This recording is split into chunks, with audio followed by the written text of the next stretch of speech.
also train here, and it's closer home. A couple of times I've met the likes of Conseslus Kipruto, Benjamin Keegan do their training here in the evenings, and I expect to see most of them here, because you can see even the attendance is fairly good, yeah?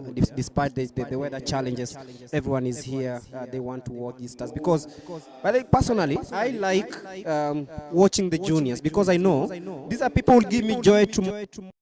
That's a junior event, not really much of interest in that.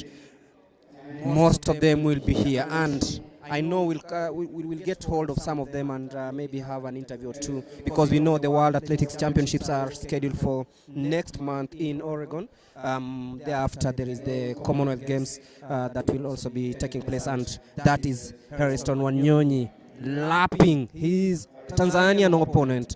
And that shows you that this boy is in the form of his life. And remember, a ticket to the World Under-20 Championships. Remember, he wants to defend that. The 18-year-old wants to defend the 10,000 meters race walk gold that he won last year here in Nairobi.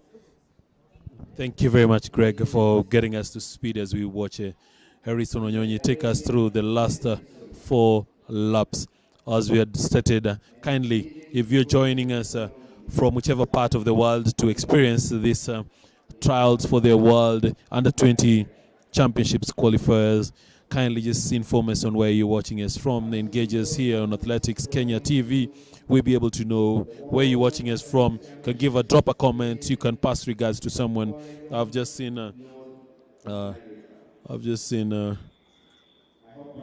Chemutai Perutha watching from Uganda. Slima Senali unasema tuongeze volume, and right onto it.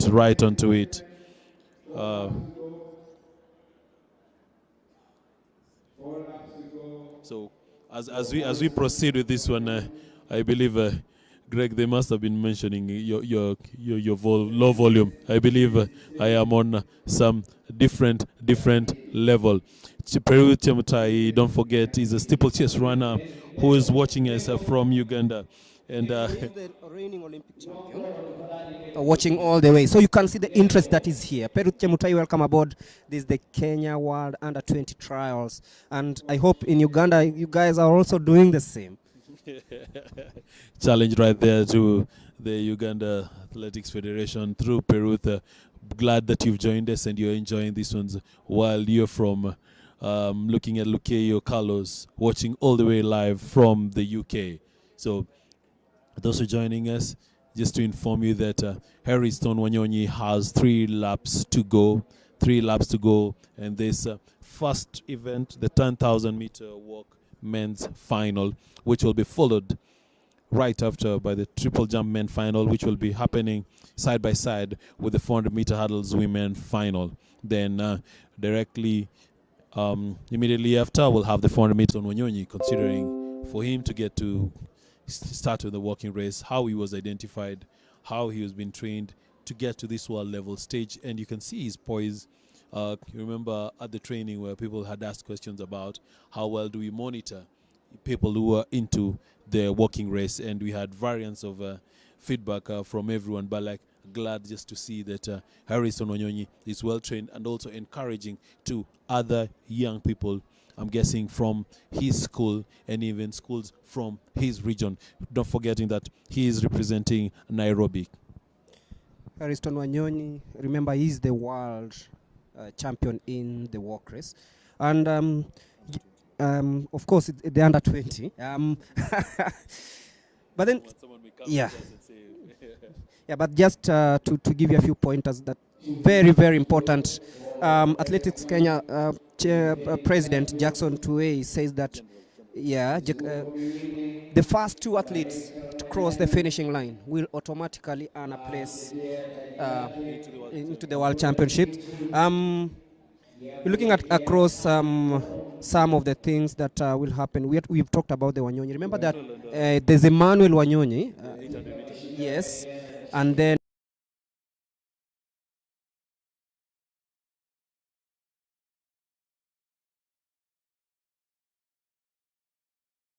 but then he also doubles up as a 400 meter runner. Yes, at junior level. And He say when I talked to him last week, he said that he miscalculated just a little bit. Remember, he finished second in the 800 meters behind Emmanuel Correa.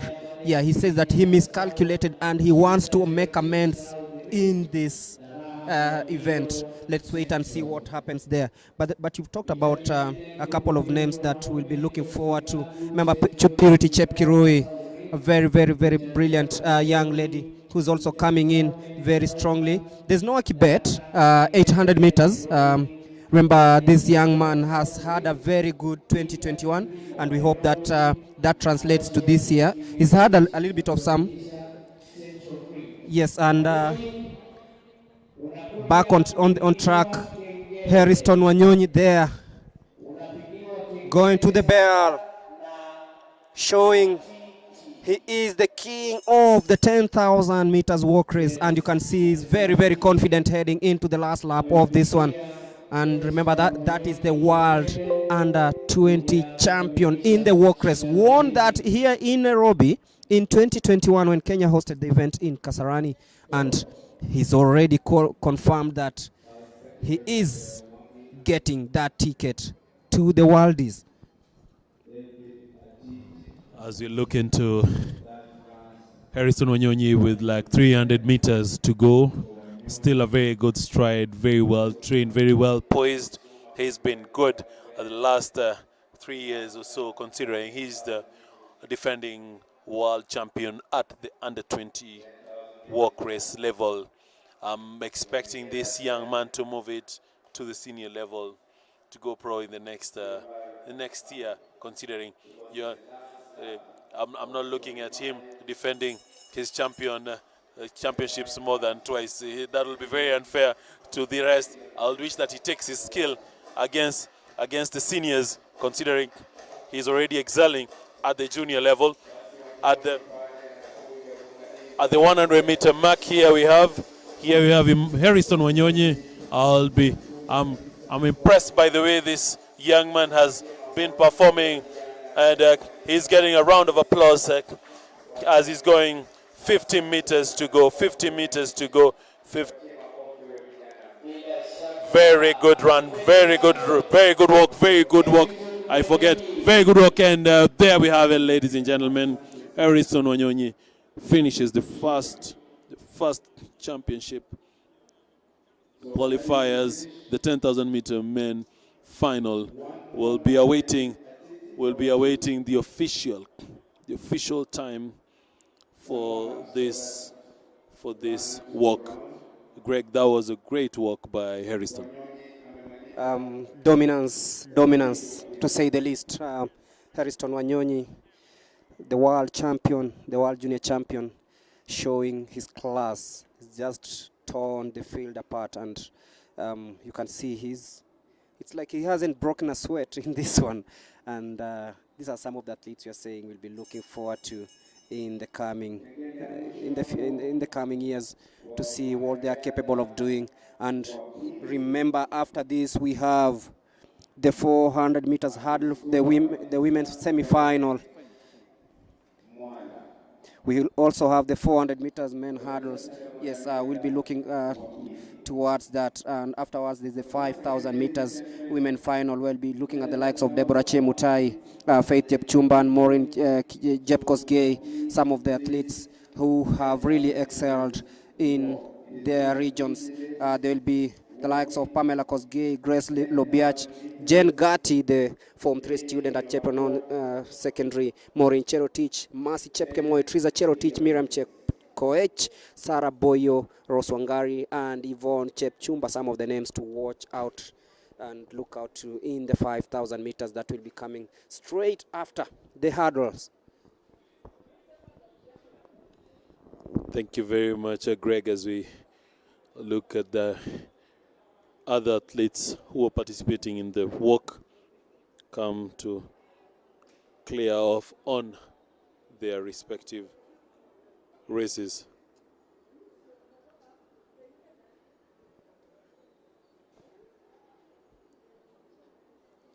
I'm looking at a scenario where I'm looking at only 2 athletes have completed in the 10,000 meter walk men's final. You see, Wanyonyi completed his race over 2 minutes ago. The rest of the field is still trying to play catch-up. That is the kind of quality we are talking about here. And remember, this is just the first race of the day. And there goes the third athlete to finish this one. The Tanzanian.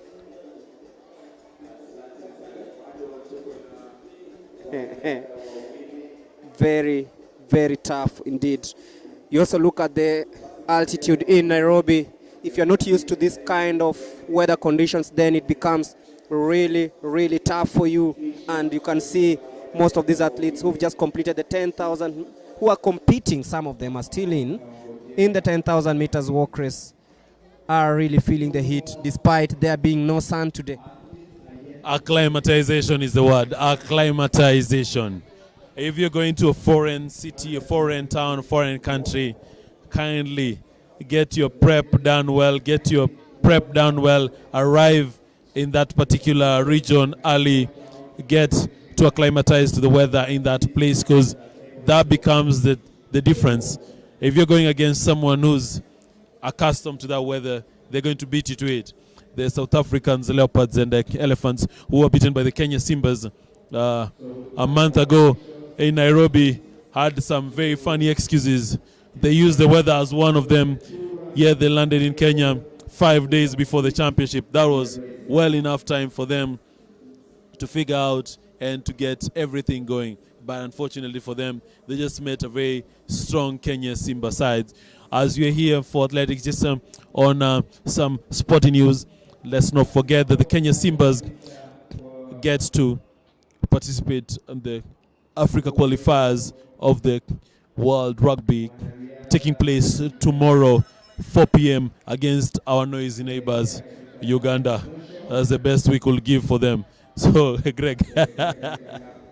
Yeah, we all the best to the Simbas. But remember also, last night we also had a very big bout featuring Kenya's Rayton Okwiri against Kalombo of the DRC. Unfortunately, Okwiri retired after the 6th round. At least the Kenyan flag is still flying high in athletics here in Nairobi. Remember, we are the world junior athletics champions, and we are here today for the trials happening here at the Nyayo National Stadium on this cold, chilly morning in Nairobi. Remember, underway is the 10,000 meters walk race, already won by Harrison Wanyonyi, the world junior champion. And afterwards, we have the 400 meters hurdles that will be taking place in a bit. Remember, this event is sponsored to you by ABSA.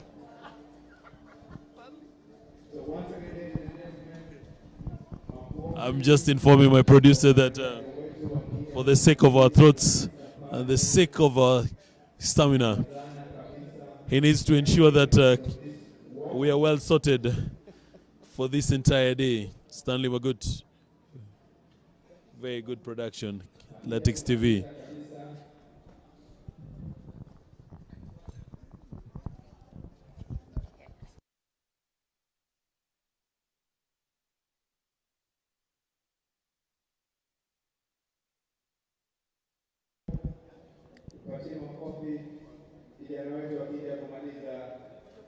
There you go, finishing the 10,000 meters.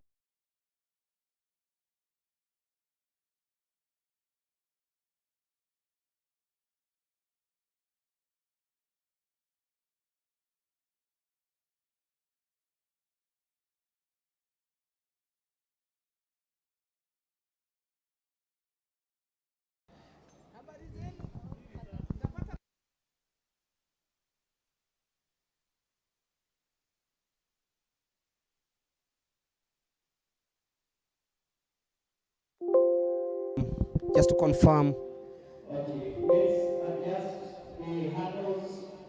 the 400 meters men hurdles, rather. That's the next event, the 400 meters men hurdles. we also scheduled to have the women hurdles. Remember, we are live from the Nyayo National Stadium on day one of the World Under-20 trials. Remember, Kenya is out to do a hat-trick, having won in Finland and in Nairobi last year. Kali Colombia Kenya calls in a few weeks' time, and it all starts here with the trials happening at the Nyayo National Stadium. Remember, my name is Greg Mulemi, and I'm with Willie Wex, and we're bringing you all this action live from Nairobi.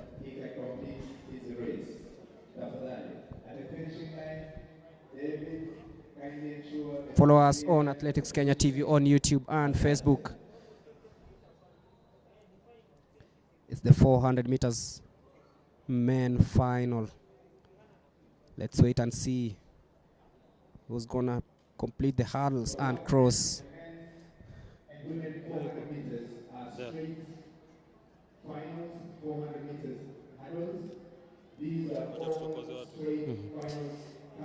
Remember, we have the likes of Geoffrey Babu, we have Geoffrey Rono, Richard Zioka, Peter Kithome, Duncan Kangere, Daniel Saitoti, Victor Kiplimo, and Aloysius Kipngetich for the 400 meters men final.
Officials wote kutoka Embu, pokee salamu za Munyi Jeru.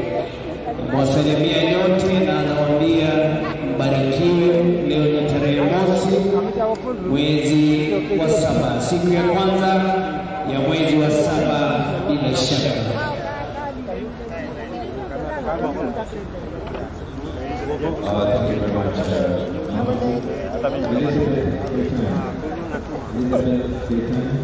Thank you very much. So once again, ladies and gentlemen, 4 minutes for the Under-20. That's the next event on the track for the men. Followed closely by the ladies' straight finals of the women's 400 meters. So once again, finals of the men's 400 meters hurdles. Nikuchukulia from the front ama?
We are starting off with the 400-meter men's hurdles final.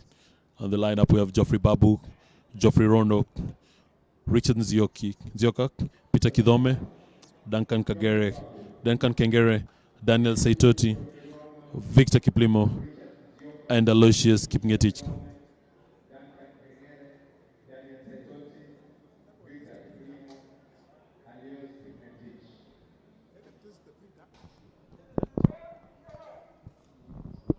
And here we go. So the starting blocks, everyone to set up the blocks.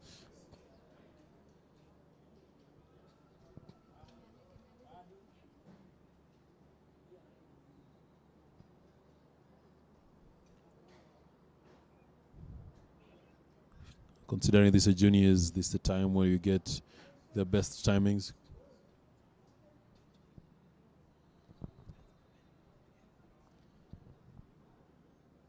All the officials set.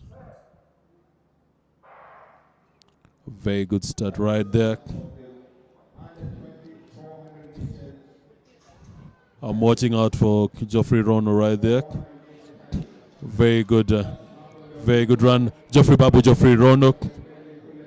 But not forgetting Aloysius Kipngetich. Very good push, very good push. Very good push. Oh, Aloysius stumbled by Aloysius Kipngetich. And now it's all about Kidhome and Kengere. And very good run as you look at the two of them. Who has a last breath?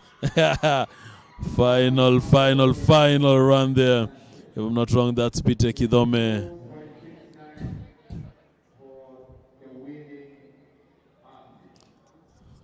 A very good run there, 52.69 for World Under-20. That's a very good time, Greg. That is very impressive from lane number 4. That is Peter Kidhome of Southern, born in 2003, winning that one, and of course confirming that he's in that plane to Cali, Colombia. 52.69 is the time posted. We'll be waiting for the official confirmation, of course, but then that is the 400 meters hurdles. Peter Kidhome of Southern beating Joker, and it was unfortunate from Aloysius in lane number 8, just fell down on the last hurdle, and of course finishing the race in 7th place. But then winning that one, Peter Kidhome of Southern, the man born on 12th of March in 2003, with Richard Nzioka of Nairobi finishing 2nd in that one. That is the 400 meters hurdles, and we prepared for the women's race, and of course the qualification time is 1 minute 10 seconds for this one, and We have in lane number 1, Martha Chelimo of North Rift, born on 18th of September 2005. In lane number 2, we have Faith Cherotich, born in 2003. Remember, she's representing South Rift. Elizabeth Wairimu in lane number 3 from Central. Watch out for Mokaya Valentine, born on April 4th, 2003. Remember, she's representing Nyanza South. That is Mokaya Valentine. In lane number 4, Teresa Cherotich, South Rift. In lane number 5, and Rahab. Okay, Rahab is missing. She was supposed to be in lane number 6. So we have 5 participants in this one. Rahab Bade Wanjiru is from Central. Just to confirm if she's in this one. But then 6 entrants in this one. The 400 meters hurdles for the ladies. The 5, of course. Actually, Rahab is in this one. Rahab, so there'll be 6. In lane number 1, we'll have Martha Chelimo, Faith Cherotich in lane number 2, Elizabeth Wairimu of Central in lane number 3. In lane number 4, we have Mokaya. In lane number 5, we have Teresa Cherotich. And in lane number 6, Rahab Wanjiru. So missing out is Elizabeth Wairimu of Central in lane number 3. So these athletes, 2 slots to the Worldies in Cali, Colombia. Remember,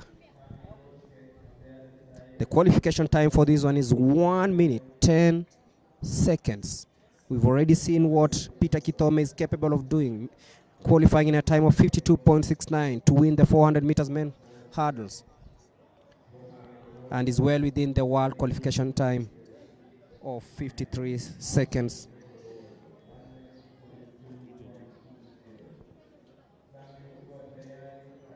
So we're getting ready for the 400 meters hurdles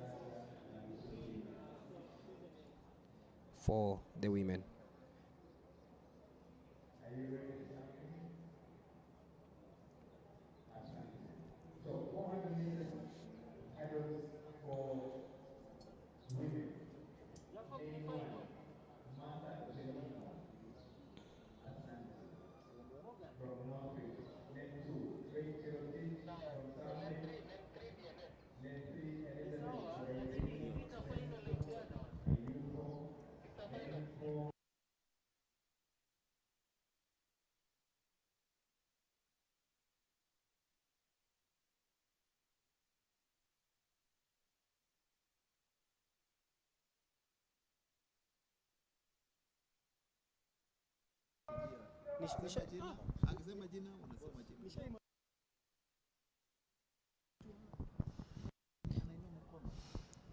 There you go, getting ready for that. The 400 meters women hurdles.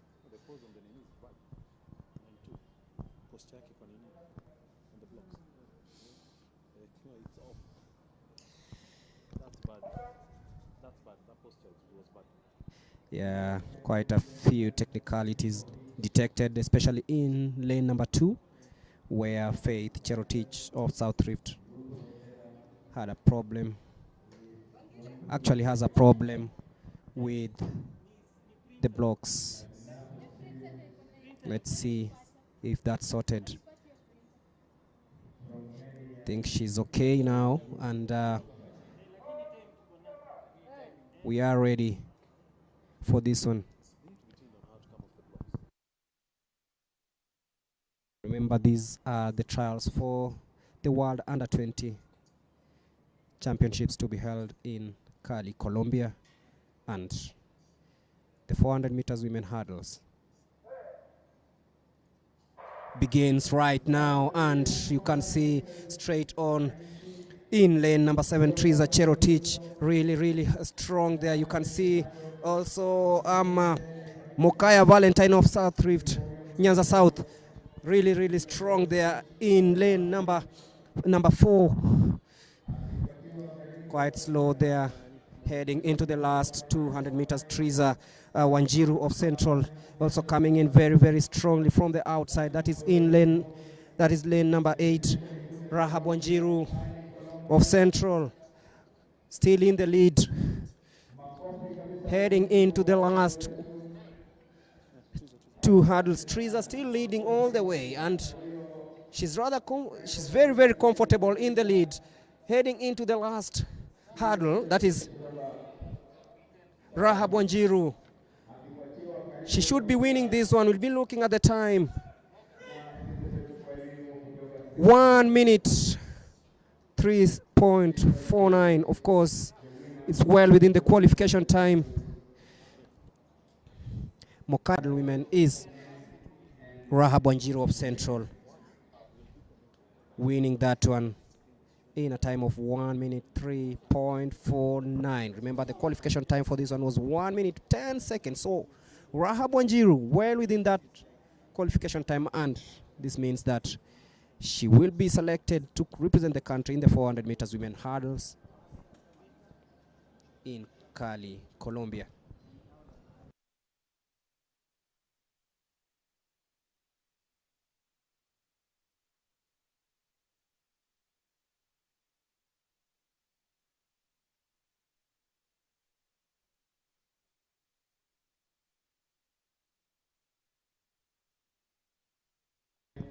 Remember, we have the 5,000 meters women final coming straight after this.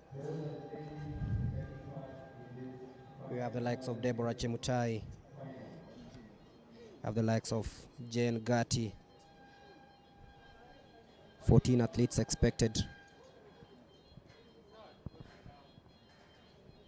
to try out in this one. The qualification time of 16 minutes 40 seconds. Watch out for Sharon Damu, champion in the South Rift Championships in 2021.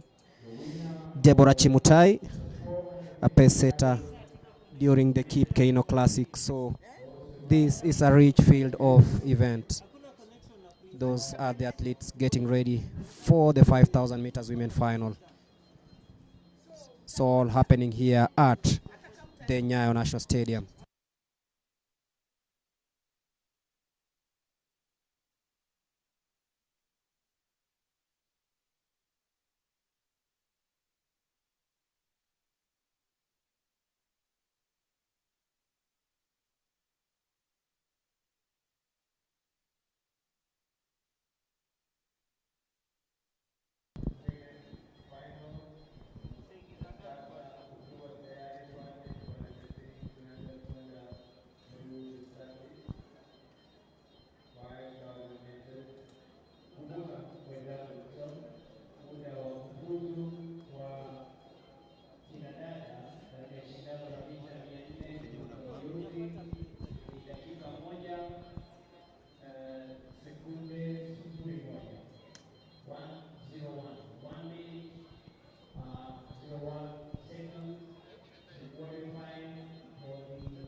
Just confirmation that Rahab Wanjiru has qualified for the World Under-20 Championships after winning the 400 meters women hurdles. But on your screens are athletes getting ready for the 5,000 meters women final.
The athletes getting the final instructions before the start of this one.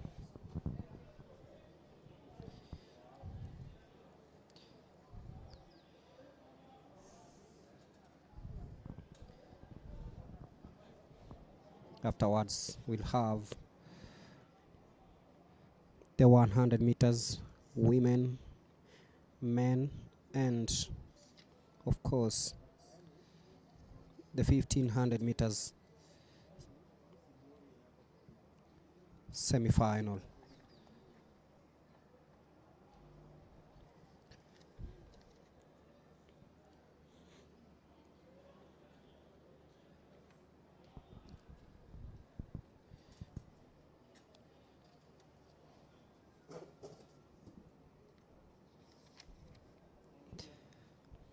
Some of the athletes to watch out to in the 5000 meters are the likes of Deborah Chemutai, a Form 3 student at Cheptonan Secondary. She also doubles as a 3000 meters runner, and of course, if you remember, she was a pace setter during the Kip Keino Classic held here in Nairobi in May.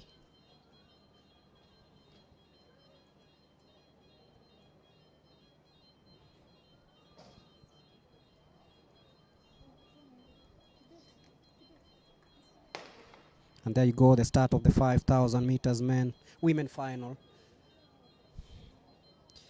14 athletes each trying to beat the qualification time, standard time of 16 minutes 40 seconds.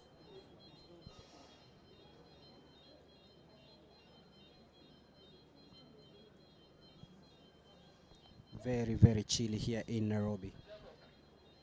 But then these girls know that it's a chance for them to shine and probably represent the country in Colombia.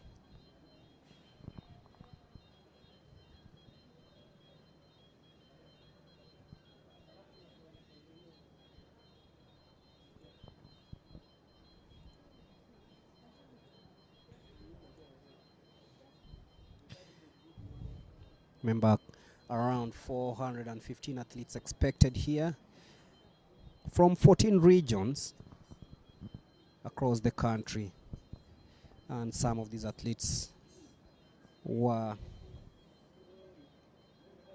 taken to camps across 26 centers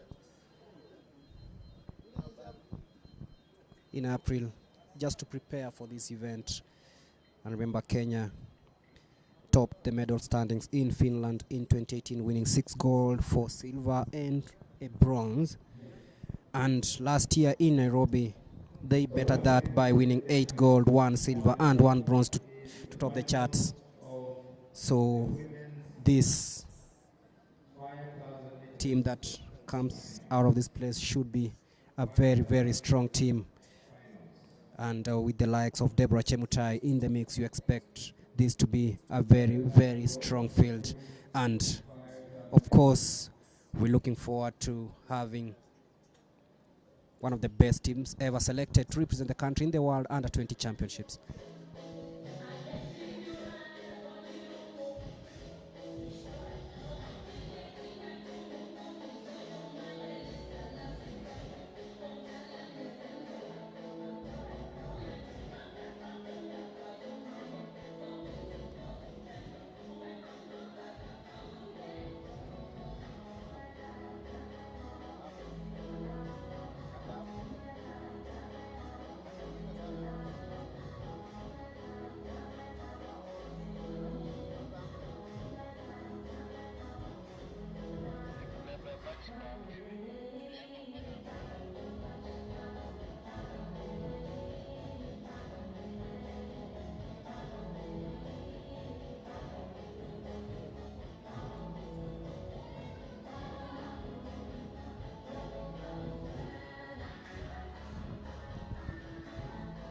Quite slow, but then you can feel these athletes are really into this after the second lap. We'll also be giving you results from the events that just happened before this one. We're looking at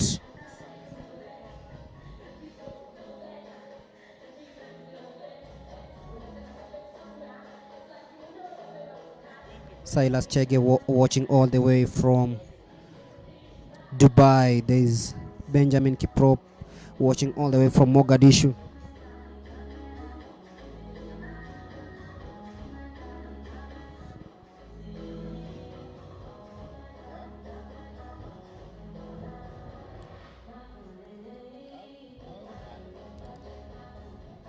Still leading the way there is Deborah Chemutai and Sharon Danu.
Yeah, Marcin keeps watching all the way from Doha, Qatar. Richard Kebet, also in Qatar. Matthew Kisa from Nyahururu. He wants the event chronology. We'll be giving you that in a bit. Henry Kruger. He says, each bin Dabe. Festus Cheruiyot is watching from Kibabii University in Bungoma County. And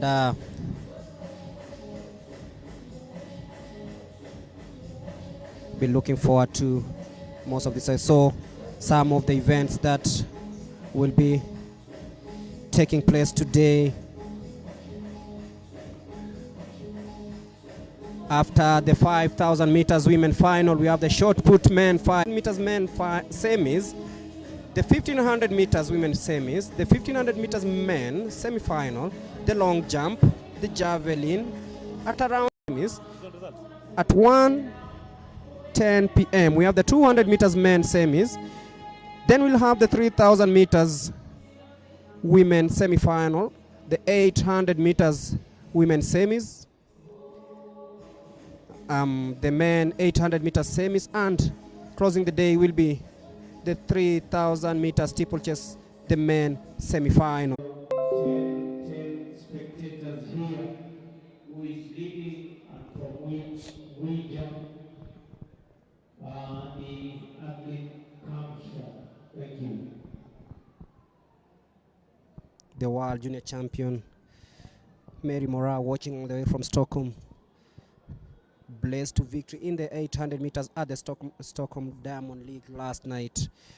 She crossed the finishing line in a time of 1 minute 57.68 seconds, which is close to her personal best, by the way. Olympic silver medalist Carly Hodgson finished second, and she could not match the Kenyan Queen Mora, who is watching this big piece of action live from Nairobi. On your screen is the 5,000 meters women final, and you can see the gaps emerging at the moment as we speak. It's now down to a pack of 3 in this one.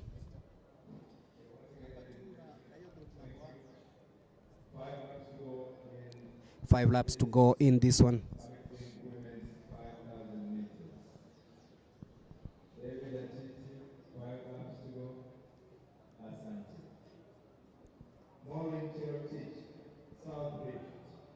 Maureen of South Rift, representing South Rift in the lead.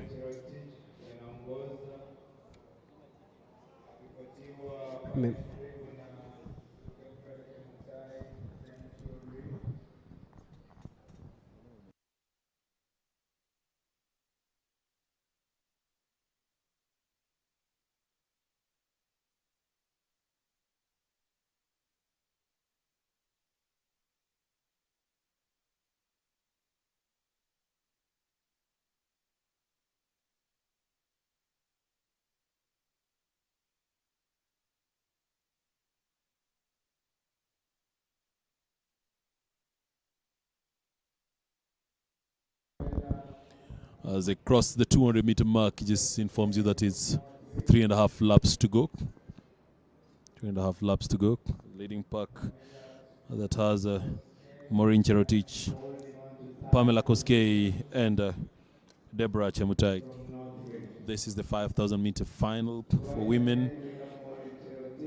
As my colleague Greg confirmed from AK, the first to get an automatic qualifiers to represent Kenya in Cali, Colombia, from the 1st to the 6th of August. The World Under-20 Championships. 3 laps to go. 3 laps to go.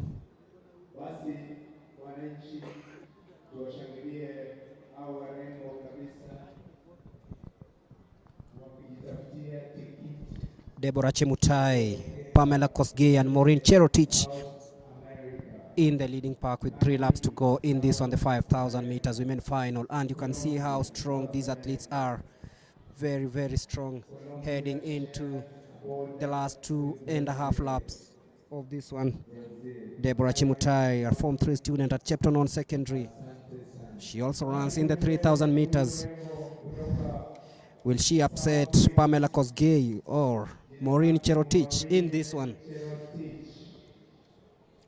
Maureen still leading there. Pamela Kosgei in the picture, and Deborah Chemutai. This will be very, very competitive heading into the last 2 laps of the 5,000 meters women final.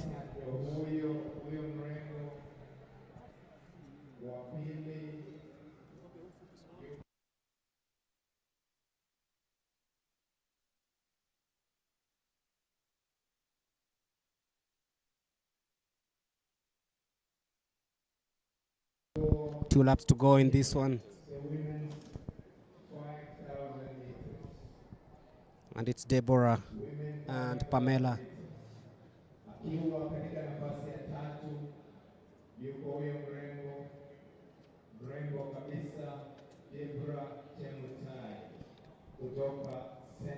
It's Pamela Kosgei and Maureen Cherotich leading the way there. Deborah fallen back into 3rd place in the 5,000 meters, and we're headed into the 600 meters of this one. Maureen Cherotich leading, Pamela Kosgei in 2nd place, and Deborah in 3rd.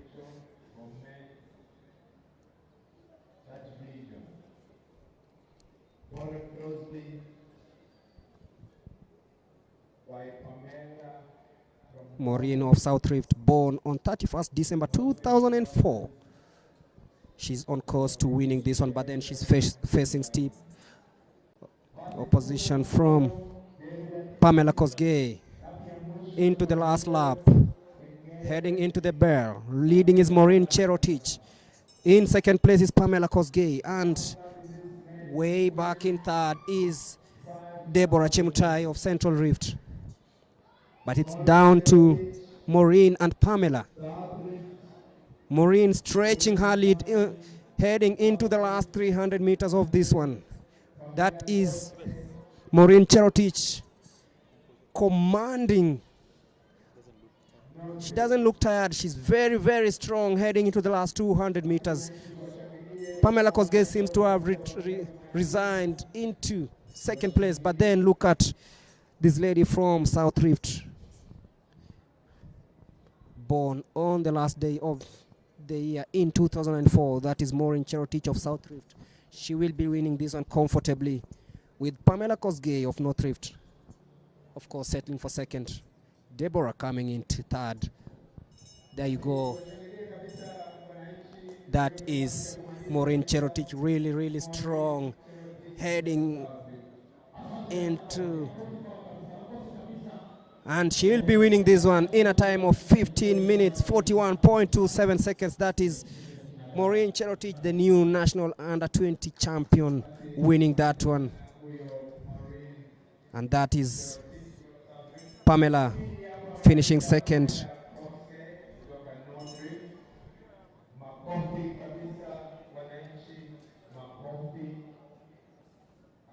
And they are coming to cross the line is Deborah.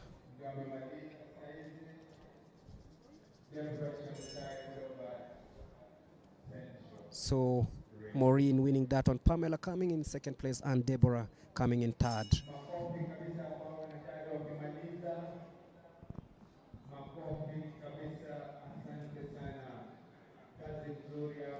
Muga Kimani watching from the Thompson Falls in Nyahururu. So is Hamze Med.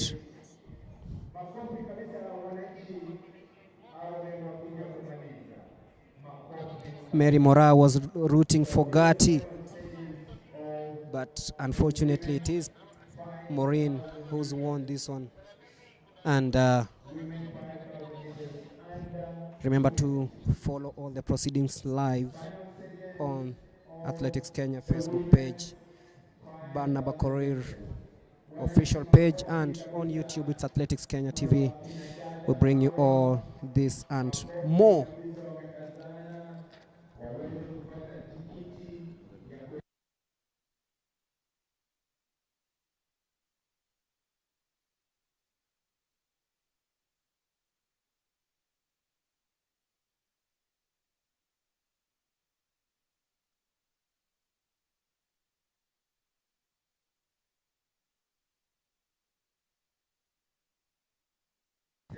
Remember, after this we have the shot put men final. We have the 100 hits for the women. Shot put already underway, so we'll be looking at who will make it to the final in the 100 meters. We have 3 hits.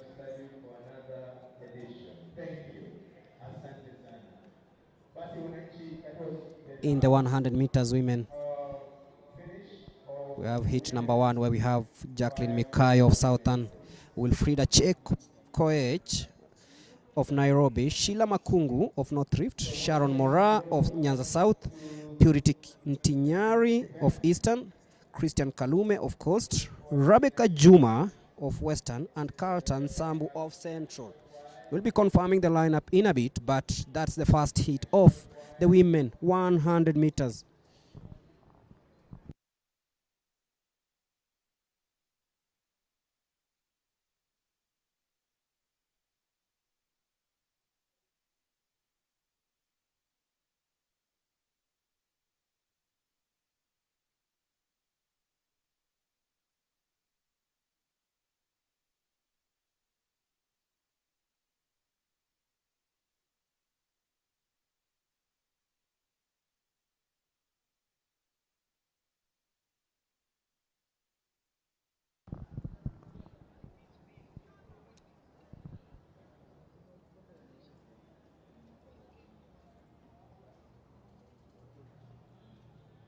Getting ready for the 100 meters women semi-final. We have 3 hits. The qualification standard set time is 11 seconds. Who will be the next? Maximilia Emali, Eunice Kadogo, and the likes. Linda Kagea, very good sprinters also. who've already set the standards, and now it's upon the juniors to ensure that they at least better or equal whatever the other ladies have done in the past. Remember, this is the World Under-20 trials, the Kenyan version happening here at the Nyayo National Stadium in Nairobi.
Remember, Kenya will be out to defend the junior title, having won in 2018, where we had the likes of Edward Zakayo emerging, and in 2021 in Nairobi we had the likes of Mary Mora, Emmanuel Wanyonyi ruling the airwaves, winning 8 gold, 1 silver and a bronze. In Finland we had a total of 6 gold, 4 silver and a bronze. So will Kenya be going for a hat-trick of titles? Let's wait and see. After this 2-day event, then we'll have the complete list of who will be representing the country in Cali, Colombia.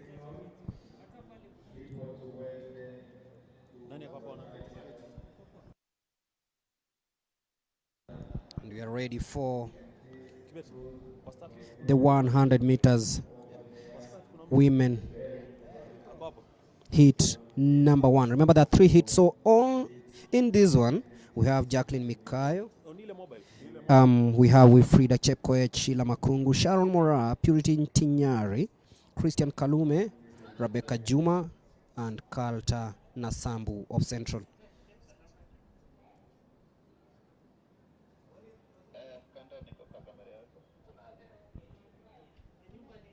Those are the athletes preparing for the start of the 100 meters heat number 1.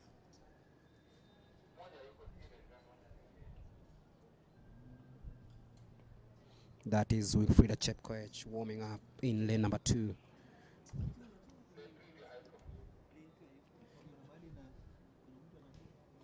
Wilfrida Chepkoech of Nairobi on your screens. Tunajitayarisha kuanza shindano la mita 800 wanaume lilichujo anza 1.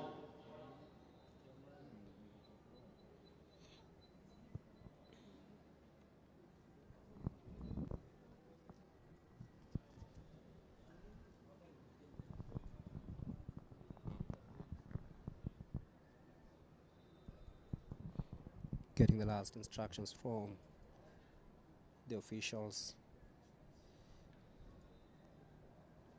I mean, it's very, very chilly here in Nairobi, so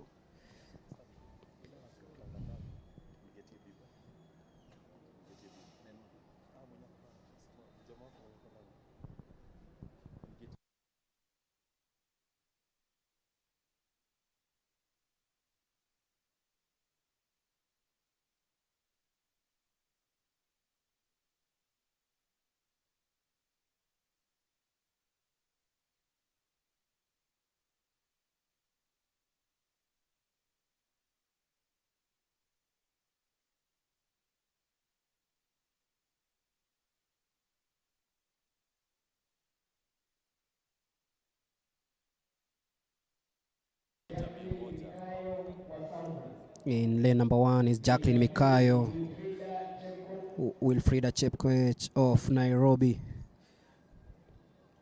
That is Sheila Makungu of North Rift. In lane number 3,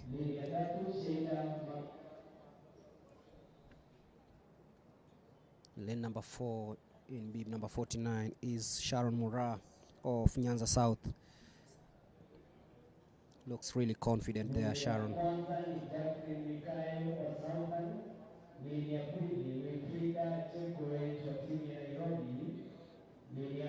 Tatu ni Sheila Makungu wa North Rift. Lini ya 4 ni Sharon Mura wa Nyanza South. Lini ya 6 ni Christine Kadume Coast.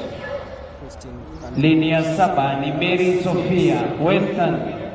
Na lini ya 8 ni Kalta Masambu akiwakilisha Central.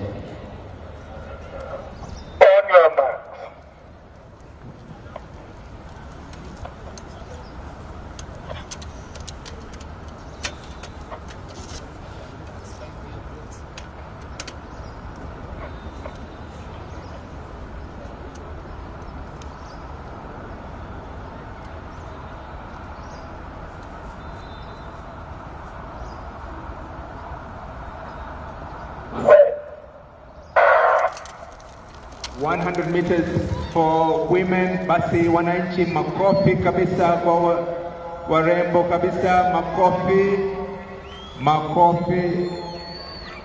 100 meters.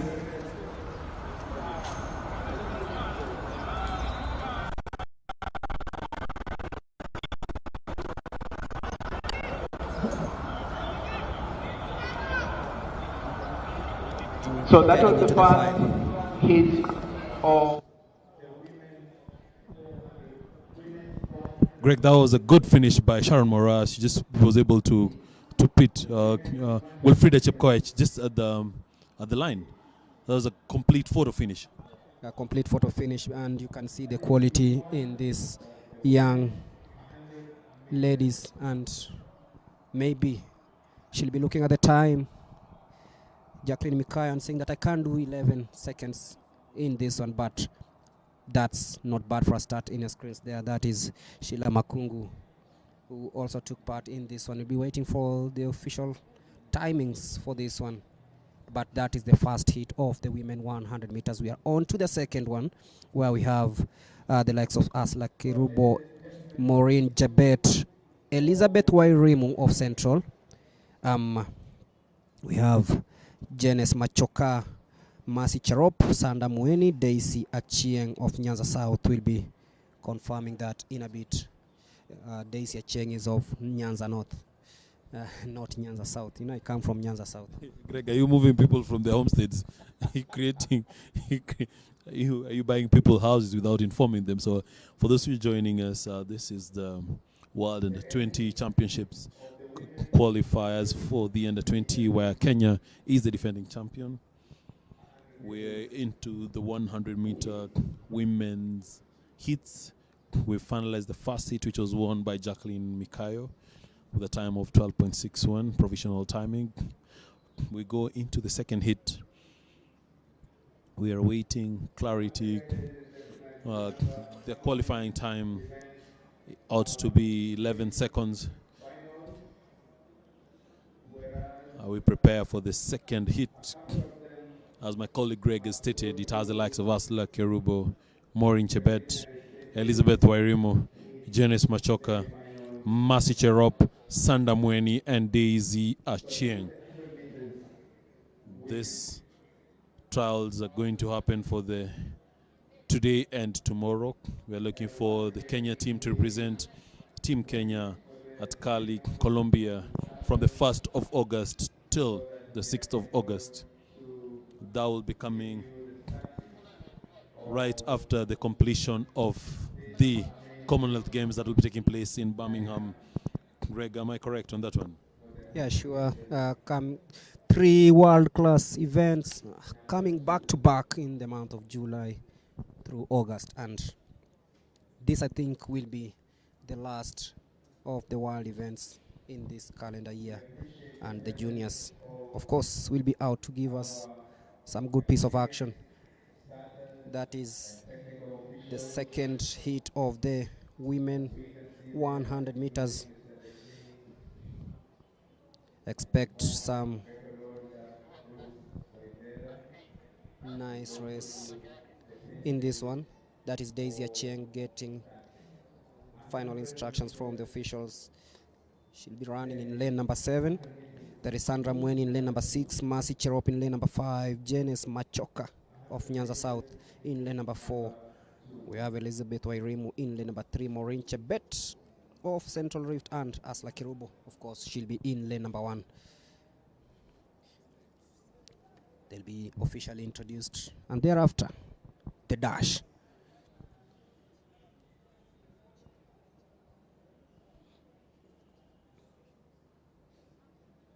If you're joining us, remember we are live from the Nyayo National Stadium right here in Nairobi.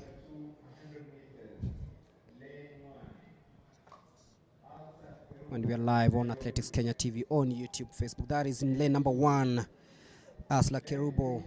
Lane 3, we have Elizabeth Wairimu of Central.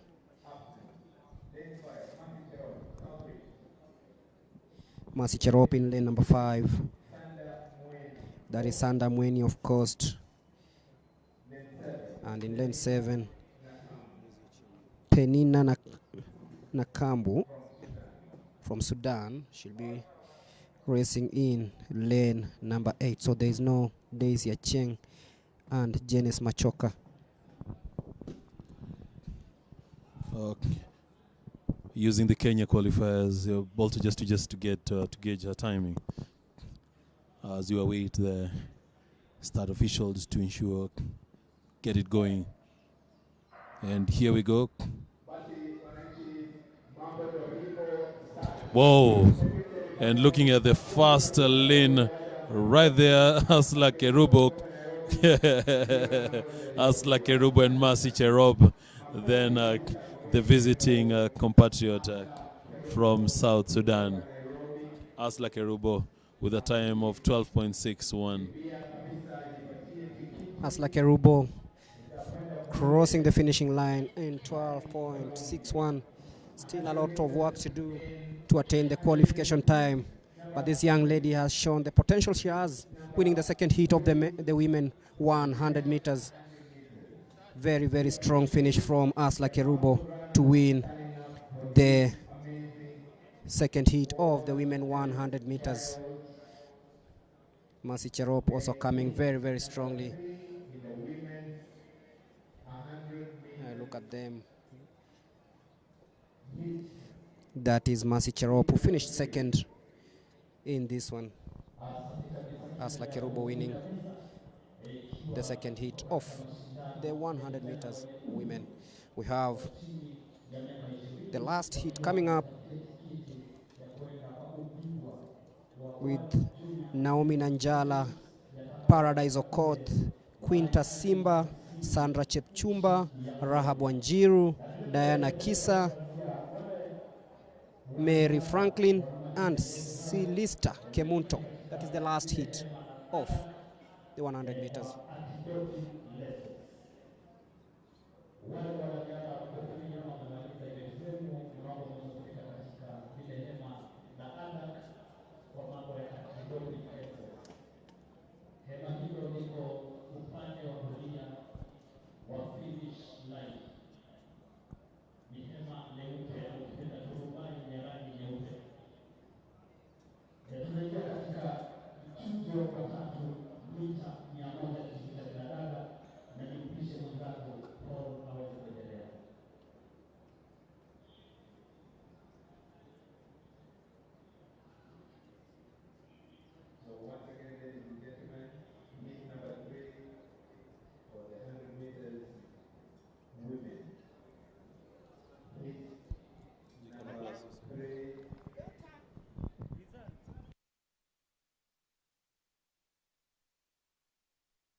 third and final heat of the women 100 meters.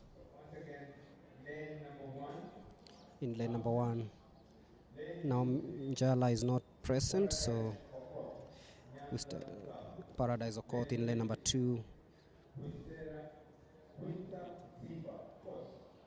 Quinta Simba in lane number 3.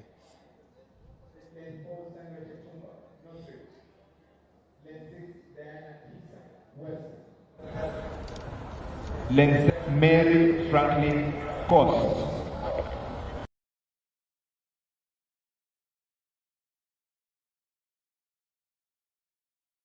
And lane 8, Silista Kemunto kutoka Nairobi. So in lane number 2, Port Paradise. In lane number 2, Quinta. In lane number 3, Sandra Chepchumba. In lane number 5, Diana Kisa. In lane number 6, Mary Franklin. In lane number 7, and Silista Kemunto of Nairobi in lane number 8. So we're ready for the third and final heat.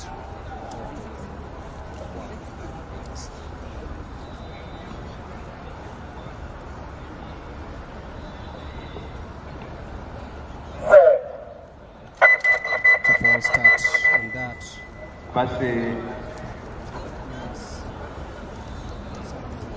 There is a technical hitch. Diana That's a Kisa. technical hitch for the start of the third. Greg, at juniors level, do you get an automatically disqualification, or do you get a warning going into this 100 as you meters. wait official communication on whether it was a technical hitch or whether it was human error?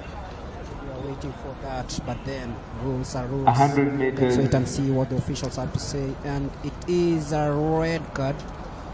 Hit number 3 for the 100 meters Quinta women hit. Basi huyo mrembo Diana Kisa we has call been it a false start. dismissed And in of course, this one. there are So rules governing false start. it was a false start One of the for runners is now out. the lady from Western. One of the runners is out because of the tough rules Quite that unfortunate govern there. false starts. Silence for the start again, ladies and gentlemen. We're down to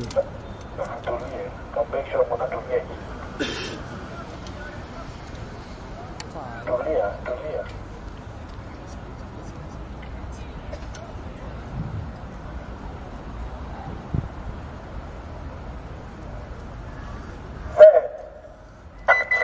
Another false start means But once someone again, is also ladies in and trouble gentlemen, here, as and we I'm announced afraid earlier, the lady from Coast Region. rules governing the start are wait and see. punitive, meaning there's only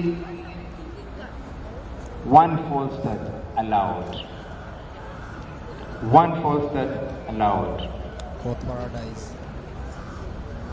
And if you do any false start, you go out. So it's a Port Paradise of Nyanza North who's been So once awarded in again, this. we wait for the start Port of Paradise and the- Diana Kisa out of this one. So of we the 100 meters. down to 4. Wow, this is dramatic.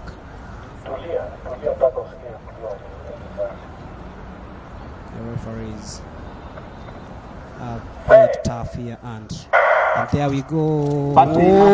Whoa, someone wasn't sure, but then women finally this will be semi-finals 100 very, meters women. very Basi makofi wananchi kwa huyo mrembo, slow, and makofi it is kabisa 14.09. kwa huyo mrembo Diana Kisa kutoka Western.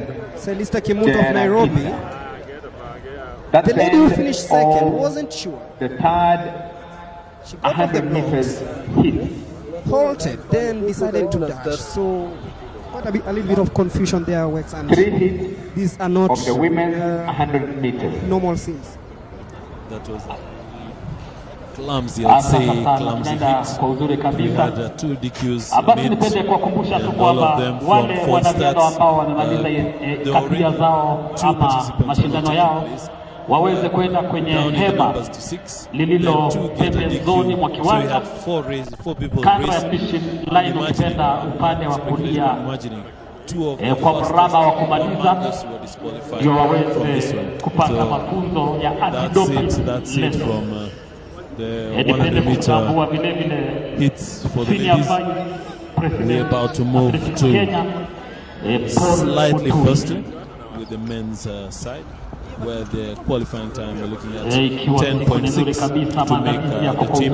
So we'll start off with the first hit of the men's 100 meters, which has Alex Kialo, Joel Kipngetich, Danson Kibet, Shadrack Wasilwa, Dalmas Angola, Samuel Ekoa, Dismas Mwalimu, and Stephen Kiboi from Western.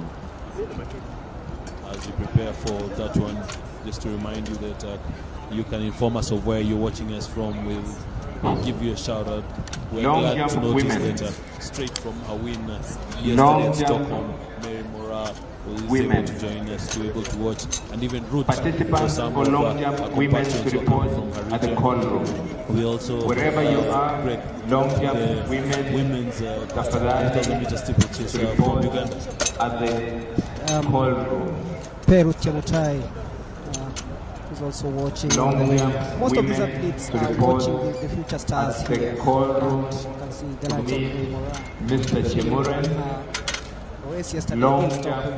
Women. The 800 meters. Long jump women. 100 meters men. Do their thing here. Number 1.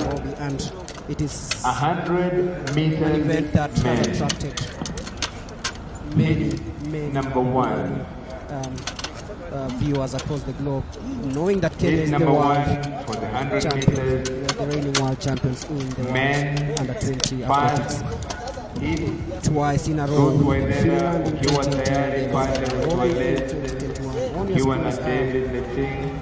It's preparing for the first heat of the 100 meters. 100 meters. Everyone wants Men. to make sure that they go to Colombia. Remember the These are the qualification is hits 10 points. that have produced amazing runners. George Mbugo watching all the way from The likes Seattle, of Washington. Omanyala, Korean Shadrack in Bomet. the likes of Omanyala. Tomorrow's event, of course, will begin in the morning. The 9 current a.m. Vincent 100 Ngei watching meters from Kimumu in African Eldoret. record Paul, live from 9.7 Qatar. So it's Christopher Musyoka seconds. watching all the way from AIC Kijabe. This is how we discovered Says Mr. Omanyala by going through which we'll be looking for. the thing, Trying to find out the junior exactly what's happening there. But remember, this is 100 the meters. world under-20 trials 100 meters live from the men. Number 1. It's for the sprints, the first heat of the men, 100 meters. In bib number 469, Nairobi. that is Lane 3, Shadrack Wasilwa. Central Rift. Lane 4, Shadrack Wasilwa, North Rift. Lane 5, Dalmas Angola, Eastern. That is Lane 6, Samuel Ekoa, Central. Lane 7, Dismas Mwalimu, Coast. Dismas And Mwalimu. lane 8, Stephen Kiboi, West. Stephen Kiboi in lane number 8. Those are the runners This for one, Alex the Kiala, John first Kipiti, heat of the Danson 100 Kibet, meters. Shadrack Wasilwa, Dalmas Angola, Samuel Ekoa, Dismas Mwalimu, and Stephen Kiboi.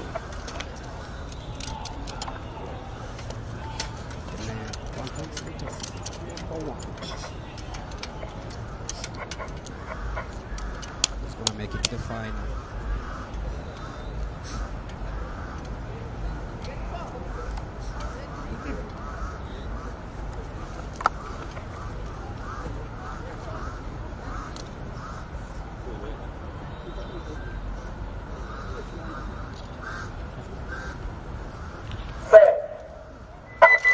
And a false start. Hapo naona kumetokea itilafu kidogo ama kuna mwanariadha ambaye tunaweza kusema ameshamanga, labda ametoka mbele, lakini wataalamu watalishughulikia hilo. Wait and see. Tense moments here. tutaweza kujua ni mwanariadha yupi, alafu hatua stahiki itachukuliwa na wataalamu wa masuala haya. So tuzo wa kwanza ndio za mita 100 ikiwa ni katika zile harakati za kutafuta kufuzu akalamu kujitafutia tikiti ya kwenda katika ubingwa wa dunia wa vijana chini ya miaka 20.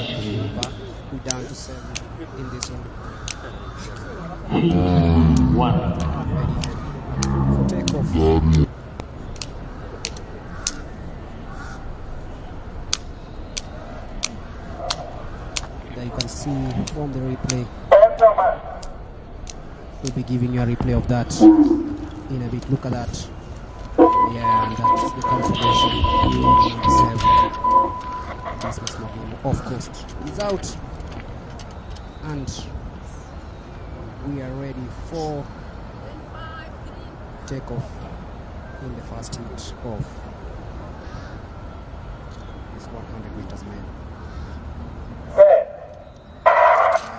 Sasa katika shindano linaweza kuzuri kabisa ikiwa tikara na mita 100 na kwenda kuzuri kabisa ikiwa mwanariadha kutoka timu Wasilwa, and he will be winning this one in a time of 10.82. Very, very impressive from the young man. Vijana chini ya miaka 20. Shadrack Wasilwa of North Rift. Ambapo naona 10.82. sekunde 10. He can improve on that. 82. Definitely he ought to improve on that one. That was a very good run, still not within the 10.6. That was a very good run. He was very good off the blocks, and he decimated the entire field, emerging as the top athlete in the first hit of the 100 meters men's. Na kabla mchezo huo kuanza, labda niwakumbushe tu wale wanariadha ambao wamemaliza kadhia zao mweze kutembea katika lile hema leupe kwa the second hit of the 100 meter men's. Second hit as the likes of Joseph Lepatei, Evans Longor, Daniel Simiu, Calvin Omondi, Kennedy Mwema, Eben Keter, Mwambonye Mogani, and Isaiah Kepingetich. Greg, after the success and emergence of the one and only number 2 Ferdinand Omanyala, there has been more and more upsurge of participants in the 100 meters. Not forgetting that national championships, we had how many number of hits? Actually, there were 17 hits in that one. Nyayo ambapo when it comes to this safi kabisa, mazingira safi kabisa, na wanariadha bila shaka wamejiandaa kabisa. You can feel there's that excitement. Let me see the likes of Wasilwa winning this in 10.82 in such conditions. Then it shows you that the sprints are really going to be a big thing in the country in the near future. Remember, we're all talking about the likes of Ferdinand, the likes of Marco Cheng, Marco Chiono. These are the athletes who've always shown us what to do in the sprints, and now the juniors are also coming up very well. You can see Shadrack Wasilwa just showing you that he might be the next big one. You can look at how he got off the blocks and look at his physique. He's a very confident young man. I'm guessing by his physique he must have had a tryout in his high school with the rugby sport. By the way, I won't be surprised. Look at his physique. It's like he might have discovered I can sprint better, I can do in rugby. And we have a couple of rugby players the likes of Paul Somai. We have number 2. The Africa 100 meters champion and the record holder, put a 9.77 here in Nairobi last year. So who knows what Wasilwa can do next? Maybe Ferdinand will be giving him a couple of lessons. There's some good observation right there from Greg Malemi. Greg is both commentator and analyst, this having been in this field for a long period. as you're telling us where you're watching us from, we're glad to interact with you. Keep us informed where you're watching us from, how you're enjoying. If you have feedback for us, please do share what we may think. At one point, we're told the sound was a bit low, and we worked on that one. So whoever is watching us, please keep us informed. Shindano likiwa ni la mita 100, 100 meters, heat number 2 from Gulu in Uganda. And being that you're watching from Uganda, you know very well tomorrow 4 p.m. Kenya Simbas take on the Uganda rugby team for the World Cup qualifiers. And I'm not saying I'm hoping for the best. I'm not wishing you the best. Thank you very much, Gulu, for watching from Gulu. We have ambapo katika leni ya kwanza katika mchezo wa pili Joseph Lepati Uganda. Same thing to you. Now into the second hit. We have the third lane, Daniel Simiu, Calvin Omondi, lane 4 from Nyanza South, lane number 5, Kennedy Mwema from Eastern, lane 6, the one and only Edwin Keteri from South Lake, and 7 has Mwambonye Mwagandi from Coast, and the last lane we have Isaac Metich from Nyanza North. Don't forget that lane 1 has Joseph Lepatei and Evans Longori. As they set up, get off the blocks for this one.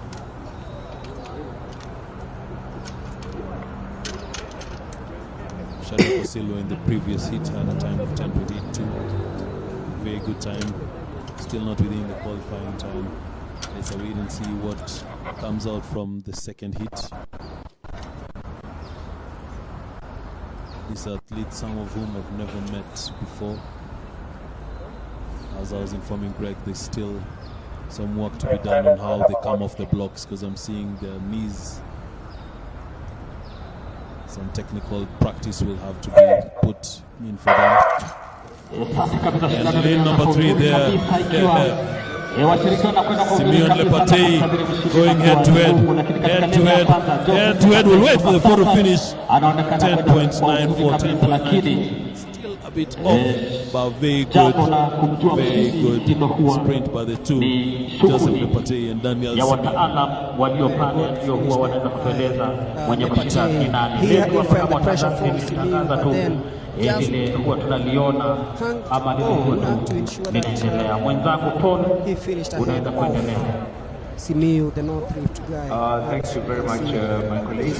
So once again, ladies and gentlemen, the next event is the hosted by Lepatei of Southern Born on 25th on Christmas Day. Not many people birthdays on Christmas Day. 2004. That is Joseph Lepatei of Southern winning that second hit of the men, 100 meters, just ahead of Daniel Simiyu of North Rift. The result for the final, and Brian Bet says congratulations. Eva Benta says Wasindo is another Manyala. He will wait to see that, but from South Rift. A strong statement in the first hit. 15 minutes, 14 seconds, .26. Dinos. Number 2, Jane Gatti. Favored Angel saying Nyanza South. 15. She's 0.50. He's watching from Webuye. Number 3, so is Grace Jasmine from Uganda, and Jojo from Auma Central Rift says that's good time for their times. The next Jojo Auma commenting on the time of 10.94. We have Grace Jasmine who's telling us they're watching us from Uganda.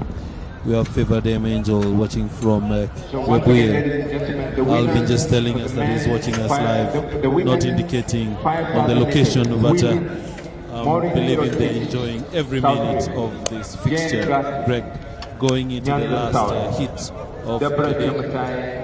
Central Rift.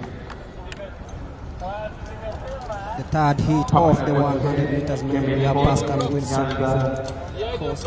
We have Peter Njire of Central, Duncan Kipngeno of South Rift, Kelvin Kipngetich, Nyanza North, Stephen Watoro of Western, Dennis Kennedy Kilonzo of Southern, and Innocent Taban. Pascal Wilson, course.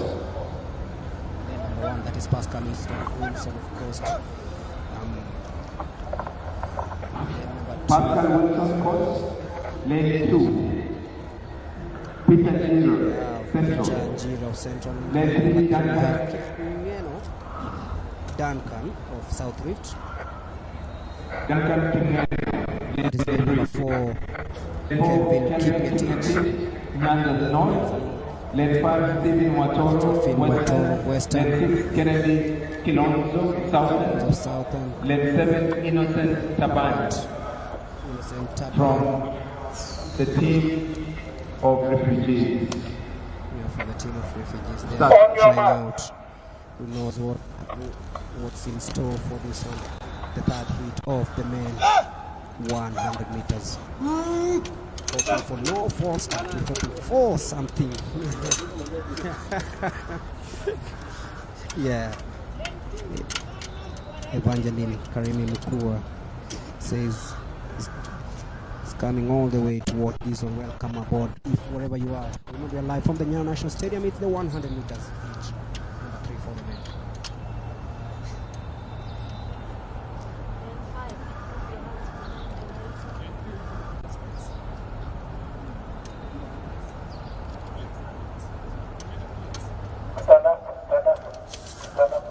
Mchuzi wa tatu.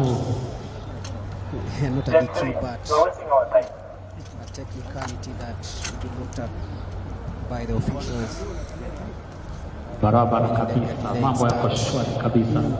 Wataalamu pale wanapiga shughuli zao kuweza kuhakikisha kila kitu kinaenda katika njia sahihi, manake mfumo hapa ni wa kimataifa, ukipenda international standard. Ikiwa tunamfuata mchuzi wa tatu Wasilo won the 10.84 in that was hit number 1. Then Lepate won hit number 2 in 10.94. Very, very impressive times, especially here in Nairobi.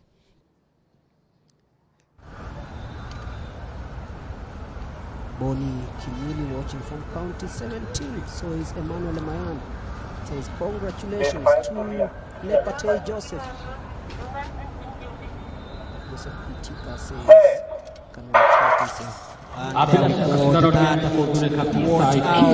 for lane number, that's Kennedy Kilonzo coming in strongly, but then in lane number 3 is Duncan Kipngeno.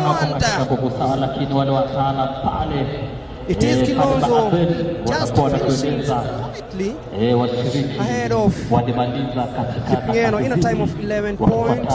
What is no hit this one? Asante sana. The final hit of labda Paul uweze kutueleza ni kadhia gani inayofuata baada ya shindano la mita 100 kitibu cha wanaume kwa kuongoza Paul. Thank you very much, my colleague. Done with the hits of the 100 meters and straight on to the first semi-final of the 1500 meters women. Once again, we move to the other side of the track. More time to rest here because we have other events also coming up. And in this first semi-final of the 1500 meters, we have Jacinta Kavindu of Southern, Fancy Chepkorir of Nairobi, Joan Cherono of Central Rift, Mercy Chisoilo of Central Rift, Grace Loibak of North Rift, Esther Mokua of Nyanza South, Maureen Gathure of Eastern, Miriam Chemutai of South Rift, Elvina Kahindi of Coast, Diana Chepte, Margaret Ngoiri of Central, Sheila Jerono Kwambai of Central Rift, and Miriam Chepkoech of Central. That is the lineup for the first semi-final of the 1500 meters.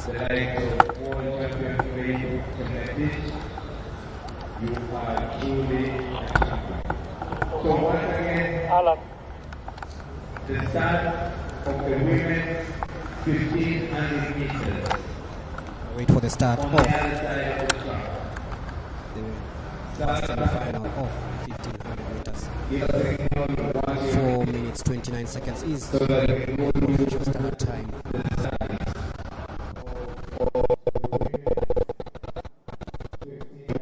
Sami Kipto enjoying the flying pictures coming away rather from the Nyayo National Stadium in Nairobi.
Of Central, Sheila Jerono Kombai of Central, and Miriam Cheroti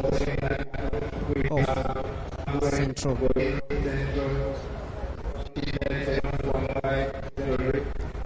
Chemutai Peru, the Olympic champion, watching all the way from Uganda, says congratulations to Joseph Wapati. And Masi Mutali is watching all the way from Tigiri, says all the best to the athletes. And there you go, the 1500 meters with the last semi-final. And we're live from the Nyayo National Stadium. Remember, we have another hit for this one, the semi-final, and the final scheduled for tomorrow right here, Nairobi. The protocol is watching all the way from Sweden. So is Elkana Kibet, Muruga, Rigariat, Ebi, Ruto, Kuba.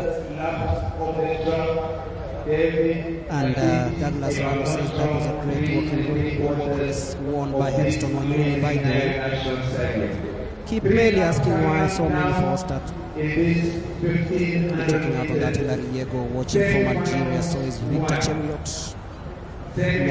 Take one. As we watch this 1500 meters first and final, heading into the first lap. And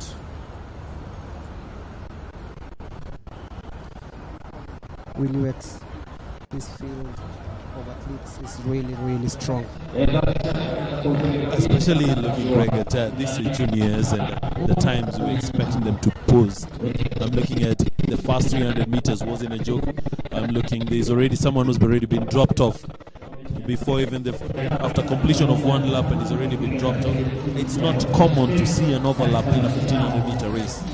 Very, very difficult because all these athletes are somehow sprinters, but then one athlete is really, really struggling in this one, and it's what we were talking about, acclimatization. So the weather also seems to have taken toll on some of these athletes, but then you watch out for these young ladies, that is Jacinta Kavimbu, Faith Chep Korea, Joanne Cherono in the leading pack there,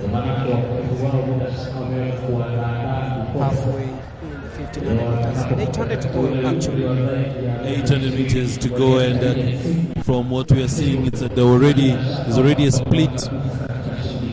There's a team of 6, then followed by one person, then is a straight line of another 5 before the last person who's just getting to the 800 meter mark. I'm looking at a scenario where we have 600 meters to go. This is one of those races which Kenya looks at and feels it's one of our birthrights, alongside the steeplechase. And Greg, coming into the bell, what expectation are they going to push harder? Of course, they have to push harder because slot in the semi-final is up for grabs. You can see leading there is Diana Chete. Very, very close on this one.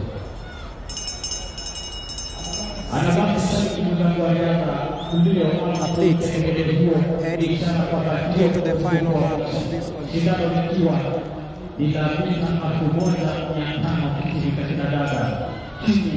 Ya umri wa miaka 20 ikiwa ni mwanzo wa fasi ya kutafuta tikiti ya kuwakilisha ama kuwakilisha Burundi na Kenya huko Kali, Colombia. Field is getting stretched to the 200-meter mark, and now is two right in front there, and one has decided I'm going to Cali. First, I have a finals to be part of. I'm assuming the first four make it into the final. Greg? Definitely. See, it's really, really strong there. Coming in. What the timing? 4:22.76. Well within the qualification time. I see for this one being a semi-final, there's not much looking into. The time is more of, are you within the first four? Then you make your best push in the final, which will be taking place tomorrow.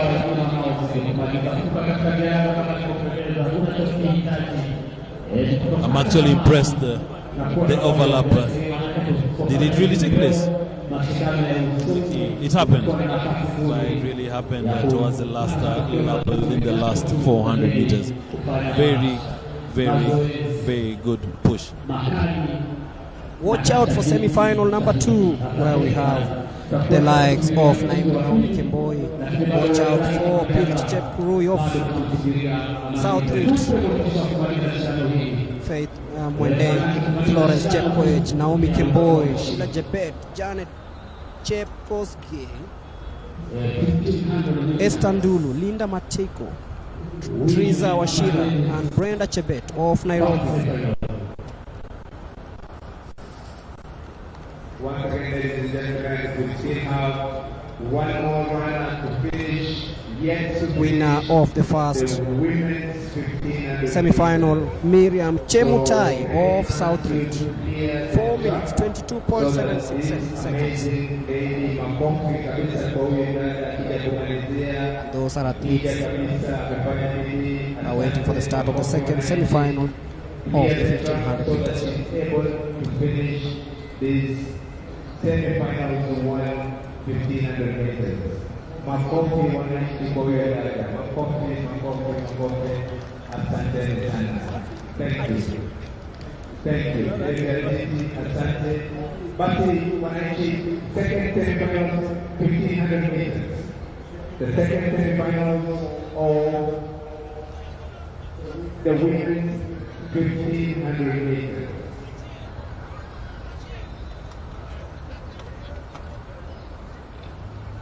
Cheres Kiro watching.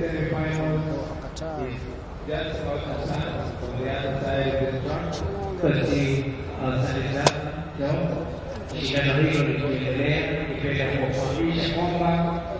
Remember, after the women event, we'll have the men first and second semi-final of the same race, that is the 1500 meters. Running number 073 in lane 8 has been disqualified. Tumetangaza tangazo hilo kwa saa 5:23. Mwanariadha Steve Kiboi running in lane 8, running number 073, shindano la mita 100, amekuwa disqualified kwa sababu ya kuvunja sheria. Asante sana. Thank you very much. Once again, the stars of the women's 1500 meters semi-finals. Very pointed, Southern. Florence Chepkoech, Nairobi. Looking at the semi-final of the 1500 meter women's. This qualifies for the team that will be representing Kenya in Cali, Colombia for the World Under-20. We have Faith Mwende, Florence Chepkoech, Naomi Kemboi, Sheila Jebet, Janet Chepkoskei, Penina Mukomene from Eastern, Faith Chepkoech from South Rift, Purity Chepkirui, Esther Ndulu, Linda Mateiko, Teresia Washera, and Brenda Chebet. As you wait for the officials at the start, this race commences at the 300 meter mark. And here we go for the second semi-final. The first semi-final was completed around time of 4:26. Considering that I'm looking at a final that will have the first four from the first two semis, and then what they call the second fastest losers.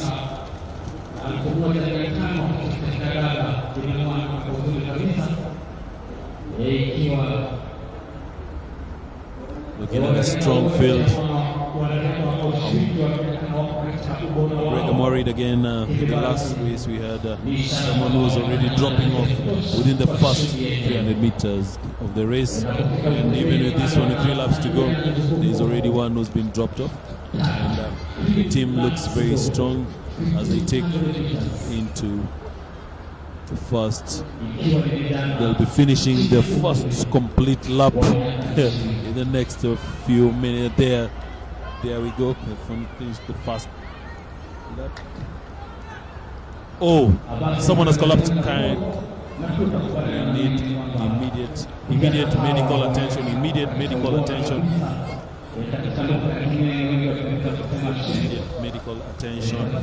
is needed on an athlete who is not needed medical attention. We hope for the best. We hope for the best with that athlete.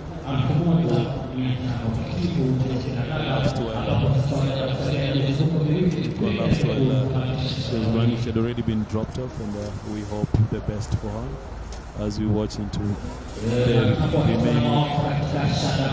remaining field. They're all in one group, with one athlete also being dropped behind and another one further behind. 2 laps to go. That's 800 meters to go. 800 meters to go. 800 meters to go. Very good pace. Times of 2:18 right now. Slightly 700 meters to go. Going into the 600 meter mark. 600 meter mark. We'll watch at the time to see what we should be expecting at the end of this one. And the split there is a 2:35, 2:36. Very strong field. There is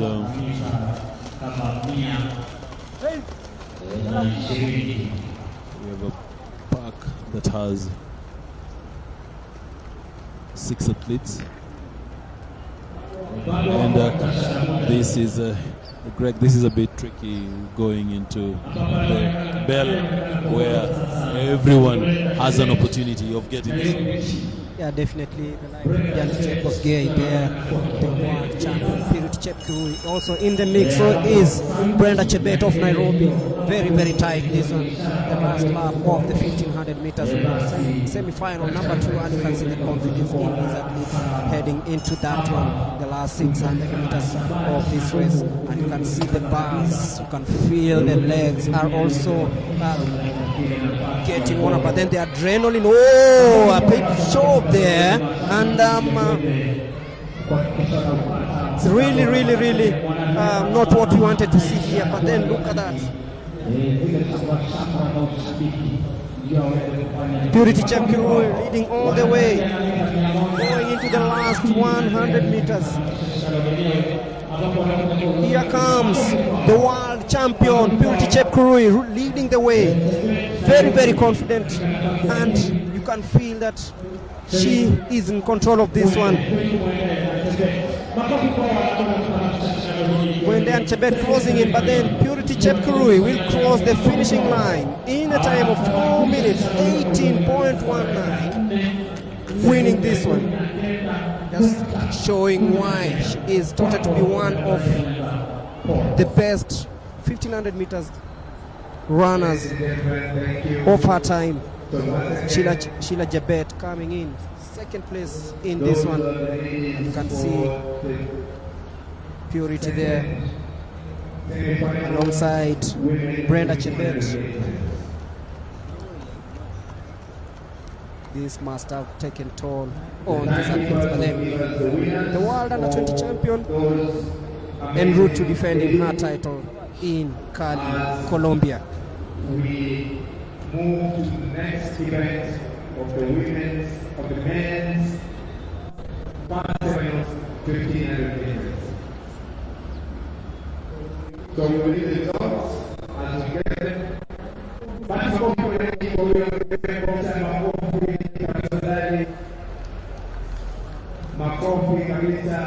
Remember, after this we have the 1500 meters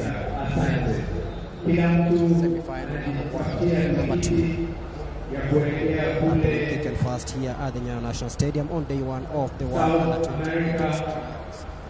This lineup we have Justice Mwasia, Josephat Kipkirui of Central Rift, Anthony Kimutai of North Rift, Stephen Maroro of Nyanza South, Dennis Kipruto of Eastern, Victor Kipkirui of South Rift, Stephen Masindet of Coast, Ezekiel Pemoy of Western, Linus Nderito of Central, Kelvin Kipto of North Rift, Reynold Kipkorir Cheriot of Nairobi, and Frank Zayton. That will be the lineup.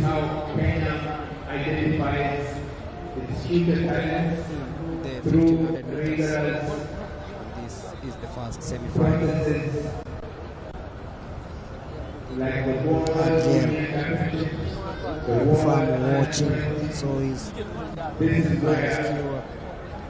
we have the likes of Hisa, Cornelius Ndiwa watching all the way from Mount Elgon, Brian Mongeli watching from Paris, Violet Munesia. Very all the best to these athletes. Those are some of the comments coming out of those watching on YouTube. As we await for the start of the 1500 meters first semi-final for the men. We can go to the start list. Men's semi-finals 1, Justus Mwasia, Southern, Daniel Kosen, Nairobi, Josephat Kipkirui, Central Rift, Anthony Kimutai, North Rift, Stephen Maroro, Nyanza South, Dennis Kipruto, Eastern, Victor Kipkirui, South Rift, Stephen Mosidet, Coast, Ezekiel Kwemoy, Western, Linus Nderito, Central, Kelvin Kipto, North Rift, Raymond Kipkorir Cheriot, Nairobi, Franklin Saitoti, Nairobi. That's the long list of the women of men's 1500 meters.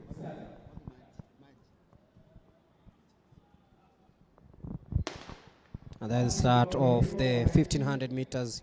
The start of the men's semi-finals. The semi-final number 1. 1500 meters. 3 3/4 of the track.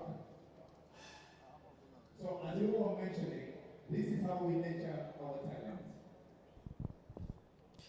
Justus Mwasia, Daniel Mosen, Kosen, Josephat Kipurui, Anthony Kimutai, Stephen Maroro, Dennis Kipruto, Victor Kipkirui, Stephen Masindet, Ezekiel Kwemoy, Linus Nderito, Kelvin Kipto, Reynold Kipkorir, and Franklin Saitoti.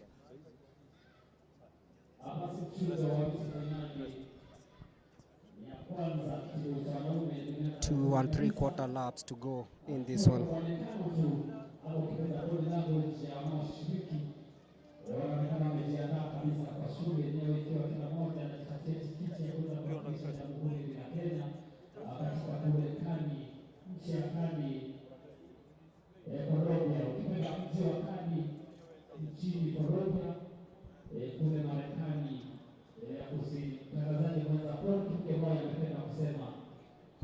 Leading the way is Joseph Kipkurui of Central Rift, really confident. Heading into the third lap of this race.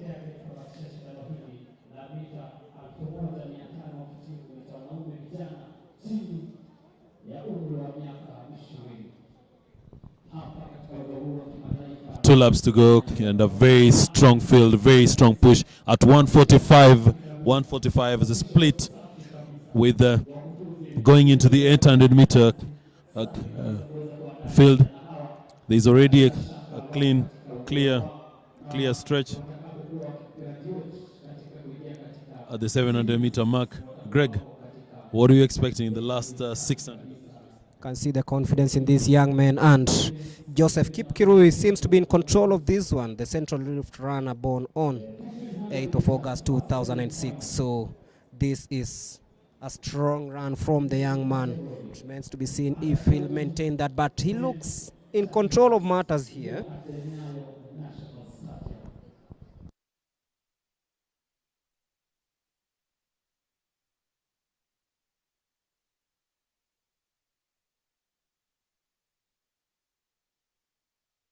That is Joseph Kipkurui leading the way. You can see this young man really confident.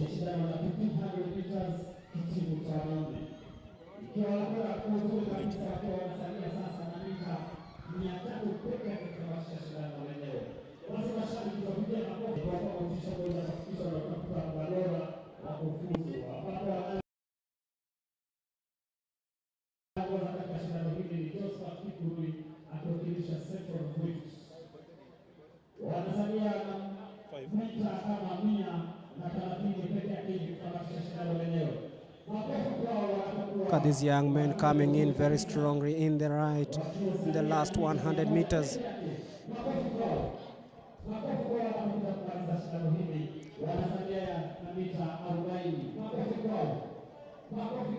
This is very confident run from this young man, and it's 3:4:1 is the time recorded by Anthony Kimutai to win the 1500 meters men semi-final. Number 1, Kimutai from North Rift, winning that one just ahead of Josephat Kirui of Central Rift.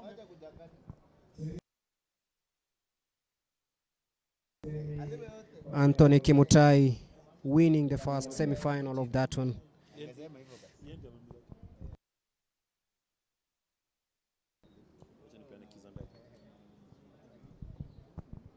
That's the finish of the men's semifinals 1.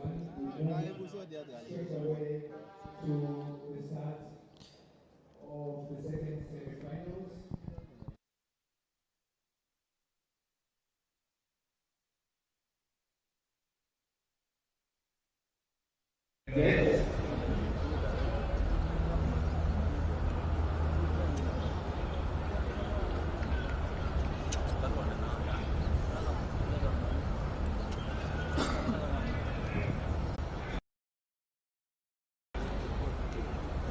Okay, joining us, remember this is day 1 of the World Under-20 Athletics Trial happening here in Nairobi. The venue is the Nyayo National Stadium.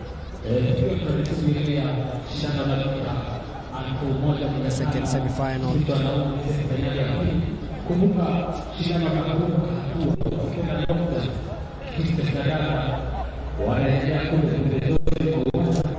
Felix Mutiani, Anderson Kibet, Dennis Kiproth of Nairobi, Daniel Kimayo of Central Rift, Duncan Kipkurui of Central Rift, Joshua Kimeli of North Rift, Felix Boeka of Nyanza South, Reynold Kipkori, Jeremiah Kamau of Central, Justus Yegon of Nairobi, Edward Namaroy of Nairobi will be the ones competing in that one.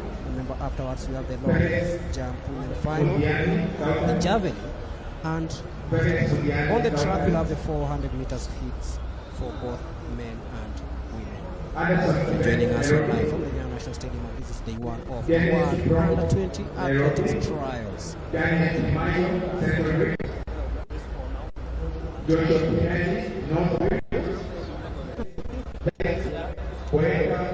Nyayo South, Raymond Victoria Southbridge, Gilbert Bruno Southbridge, John Ginger Western, Jeremiah Kamau Central, Justus Yegon Nairobi, Edward Namamboi Nairobi, we have Wilson Korea, Dominic Okengi from Nyanza South.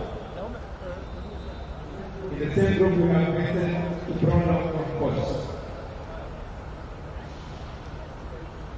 Those are the start. That's the start list. Start.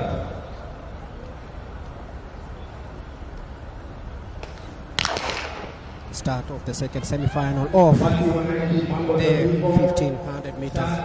Of the second semi-finals, men start. 1500 meters.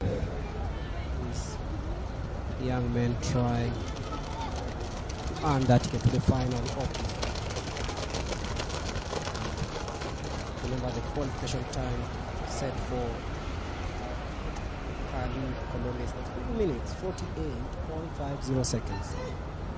As they slow down towards the first 400 meters of this one.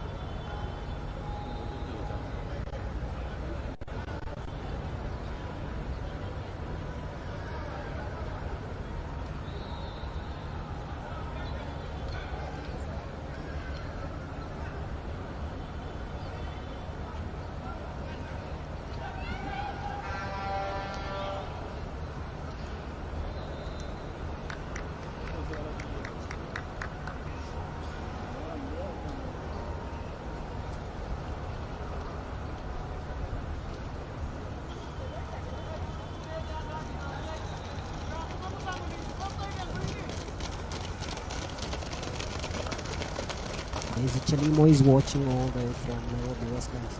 So there's George Bugua, Martin Kisa, and Vincent Bugua watching all the way from English. Remember, if you're joining us, this is the 1500 meters second semi-final. And 2 laps to go in this one.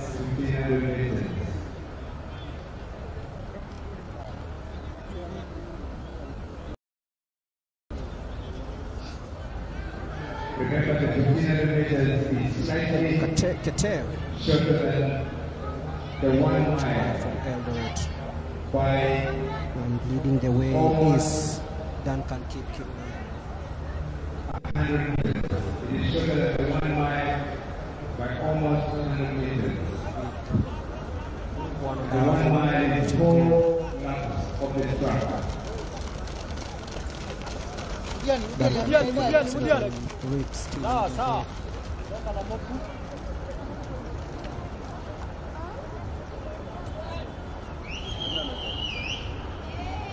John Ginger of Western also in contention. Basi wananchi kule mbele akiwa mbele kabisa yuko Nyayo kutoka Central Rift akiwa pale mbele Nyayo heading into the last lap of this one. Daniel Kimayo very strong heading into the last 200 meters. You can feel this young man is really strong. Kimayo taking that bend and ameongoza uwanja kabisa. Makofi kabisa wananchi wamekutana kiwa katika semifinali ya pili. That is Daniel Kimayo very strong. This one clearly he's shown the rest of the field what he's capable of doing. We'll be looking at the time posted by this young man, 3 minutes 42.65. Very impressive from this young man. Daniel Kimayo winning the second semi-final of this one. And booking a place in the final to be held here tomorrow.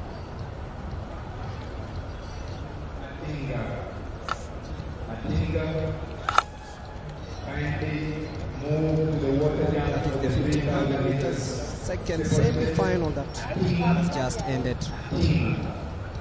Daniel Kimayo going to San Jose at the 3000 meters.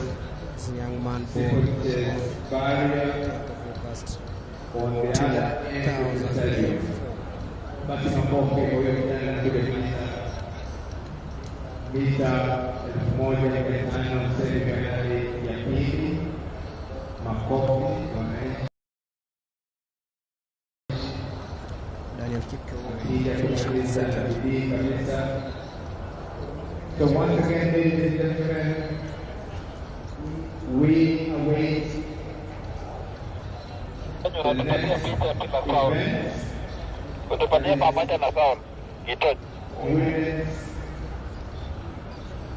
Women's 400 meters. We're ready for Heat number 1. heats. All the athletes in competition, you're requested to visit other tupatie sawa na hiyo interview hapa ni Kigali attend ni Kigali wacha other so that you may be able to go through the normal haya unasemaje requirements interview ni ya Kigali ni Kigali once again. The athletes in competition were requested to go weka sound to the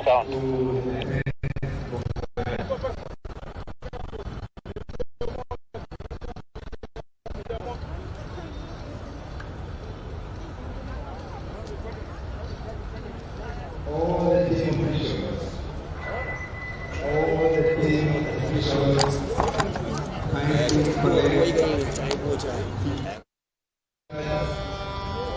ambulance. All the officials kindly collect your pads next to the ambulance. sasa ingeshika na nacho alama Next up will be long jump women's final, which is taking place at the further end of the pitch. We have the javelin women's final coming up next, and not forgetting going into the heats of the 400-meter women's and the 400-meter men's before we go into the 3,000-meter semi-finals. So hope you're enjoying wherever you're watching us from. Keep us involved. Inform us where you're watching us from. If you have input, share with us. It is the chiefs to collect for their respective officials. It is the chiefs to collect for their respective officials because you cannot leave your ng'ombe ikule nyasi peke yake. You cannot leave your shamba, otherwise itaharibika. So all the chiefs collect for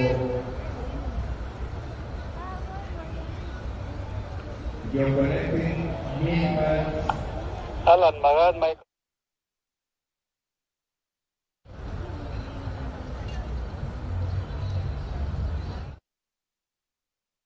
collect meat for wanariadha. So 400 meters. Cherotit Korir, you've caught us there napping on not turning off the microphone as you're getting feed of the interview that was taking place. Thank you for keeping us on our toes.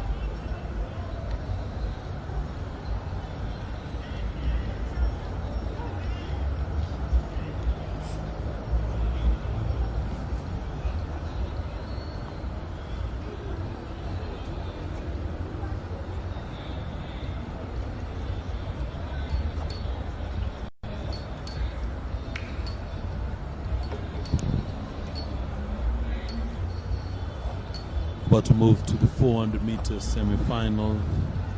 Not semi-final, but it's a hit. There will be another semi-final before the final.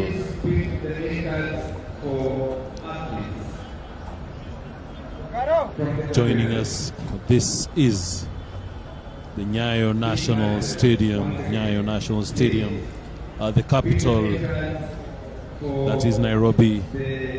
Whether, as my colleague had told you, it's conducive for being inside a duvet, but we're managing through this cold weather to watch for the future athletes, future of Team Kenya, the team that will be representing us at the World Under-20 Championships in Cali, Colombia.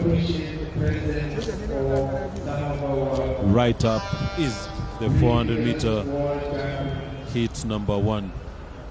I can see you, Isabella, Ojit, Abariman.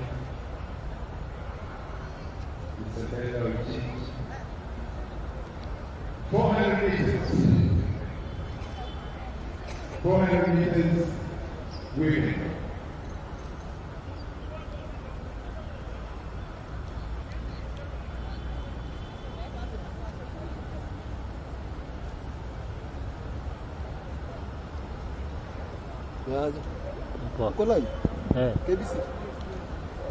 That you're seeing is Naomi Chalimo in lane number 6 from Nairobi, Kenya. 400 meters, semifinals number 1. In this hit we have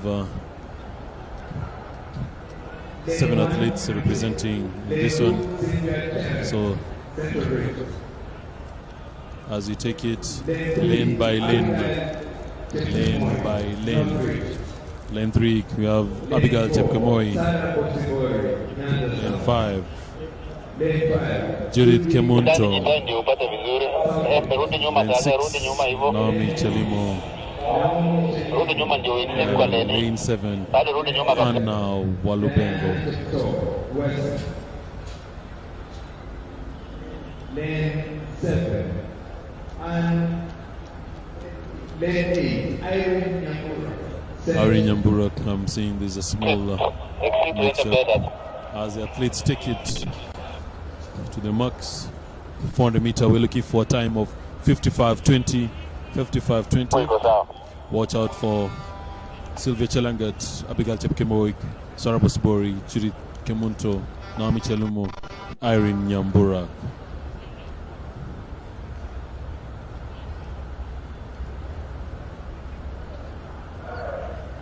And off we go. My friend Greg will be happy. There was no mishap with that. The commencement of that 400 meter. I'm looking at Sylvia Chelangat with a very good stride. The first 100 meters. Not forgetting she's in the inner lane. She's in the inner lane. Apart from her, we have Irene Nyambura in the further lane 8. But all eyes should be on Sylvia Chelangat. Sylvia Chelangat, who, when they hit the 100 meter mark, she'll be way ahead of everyone. Way ahead of everyone. That's some very good running. Very good running right there by Sylvia Chelangat. Very good running by Sylvia Chelangat. You can see a pose and poise check. She still looks like she can go another 200 meters. Very good, very good, very good run. 54.06, a very good time, very good time. She makes it right into the qualifying time. 54.06 for Sylvia Chelangat. Sylvia Chelangat making it into the semi-finals at a time of 54.06. Greg. Impressive time there by Sylvia Chelangat. Well within that qualification time for the World Athletics Under-20 Championships. The girl from Central Rift, born on 5th of April 2004. I think she just lacked competition in this one because she was way ahead of the rest of the pack, and she's just shown her quality in this first semi-final of the women 100 meters. I know the likes of Lucy Njeri, Stella Aspita, Sarah Robi, Mercy Onjiri, Evelyn Chepkoech, Elena Jumwa, Shamila Chebet, and Mercy Wanjira all in the second heat will be trying to beat that time of 54.06 seconds posted by Sylvia Chelagat of Central. Very, very good run here. Nasema utaingia hapo Wait for iliani ndani kwa track second from lane 1 hivyo ukirudi mpaka exit lane 8. Unitoe ona. 400 meters semifinals 2. 400 meters semifinals 2.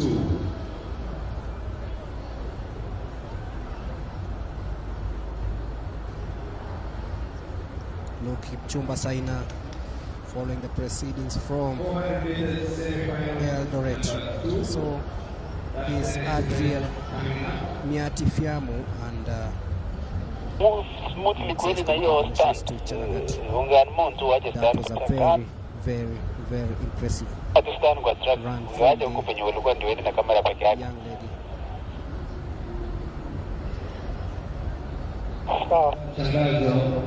Tangazo, team managers watching. Arab Congo, team managers watching. Kitale. Chukue chakula na wadaiya wenu hapa nje saa hii. Tangazo hili ila mwisho kwa team managers. So, thank you very much, Patrick. Team managers, please pick the makers for your market. Pick the makers with Sada, 400 meters, semifinals, and 2. Lane 1, Lucy David, Southbridge. Lane 2, Sarah Central. Lane 3, Sarah Orobi, Nyanza South. Lane 4, Masi Nyayo, Nyanza South. Southbridge. Lane 6 is empty. Lane 7, Shamina Chebet Western. Lane 8, Masi Wanjira Central.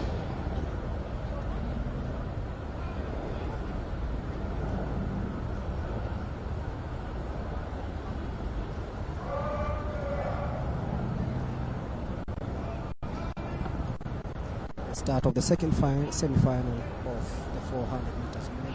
In lane number 1 we have Lucy Njeri, Stella Aspita in lane number 2, Sarah Orobi in lane number 3, Mercy Ondieki, Evelyn Chepkoech, Elina Juma in lane number 6, Shamila Jebet and Mercy Wanjira of Central.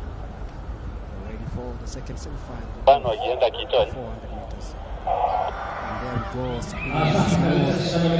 go, quite a slow start there for Chepkoech of Southbridge in lane number 5. She's trying to play catch up, but then watch out for Mercy Ondieki in lane number 4. Really, really strong run from the Nyanza Southbridge. That is Mercy Ondieki from Nyanza South, actually way ahead of the rest of the pack, heading into the 200 meter run bend. You can see it's really fast from this lady from Nyanza South, and she's just shown the rest of the field what she's capable of taking that bend quite slowly.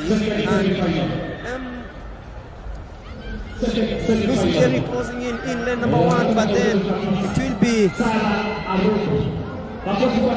Sarah Orobi going to win this one in a time of 55.75. Not really the time she might have wanted in this one, but then she takes hit number 2 of this one.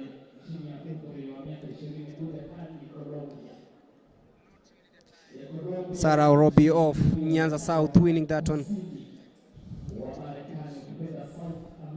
She'll be joining the likes of Sylvia Chelangat, who won hit number 1 in a very impressive time of 54.06. 55.7 time. 5 is the time posted by Orobi of Nyanza South. And we in We are waiting to see the final list of those who will be participating in the finals to be held tomorrow. But up next is the men's race for this one. Francis Kimeu missing in lane number 1. Actually, he is in lane number 1. Francis Kimeu of Southern. In lane number 3, we have Samuel Toili of North Rift. Calvin Mwendwa in lane number 4 from Eastern. Benjamin Kiprop, of course, in lane number 5. Oscar Lemachon of Central in lane number 6. Garrison Erege of Central Rift and Mfite Umukiza in lane number 8. So wait to see the complete lineup for the first semi-final of the 400 meters. Remember, we have the likes of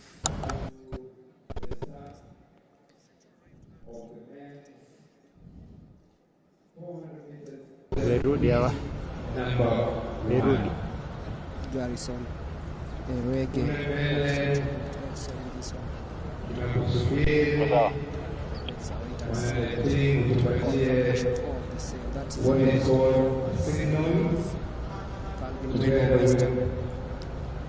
Trying to ease the tension.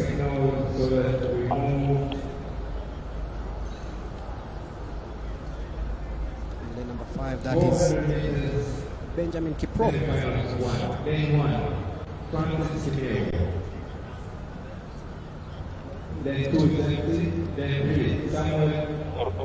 Rudi nyuma kitaji mo, rudi nyuma ndio mbele. Calvin Mwendwa there on your screen.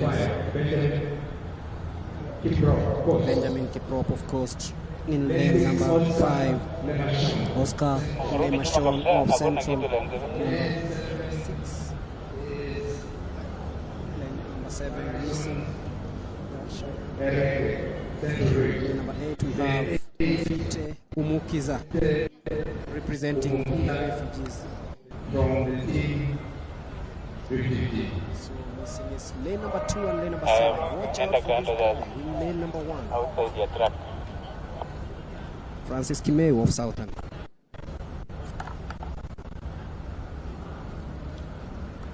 The men 400 meters semi-final, number 1.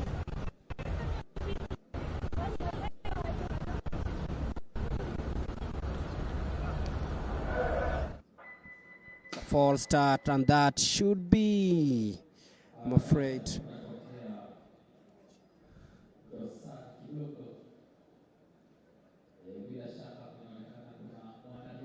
wow, a false start and straight on. The officials going to see who's at fault here, and tense moments here at the Nyayo National Stadium, and it's gonna be a red card. We'll be waiting to see who's gonna get it, and match the official jogging all the way to start, and that should be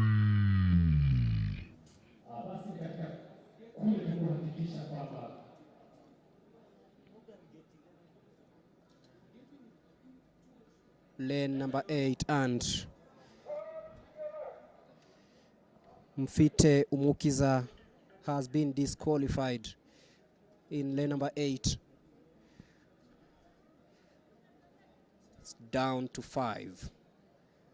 Who's gonna make it to the final? The 400 meters men semi-final, number 1. 47.60 is the time, and off we go. Very slow start from lane number 1, but then watch out in lane number 5. That is Benjamin Kiprop, of course, coming in very, very strongly, but then Samuel Toili of North Rift really, really strong in lane number 3 there.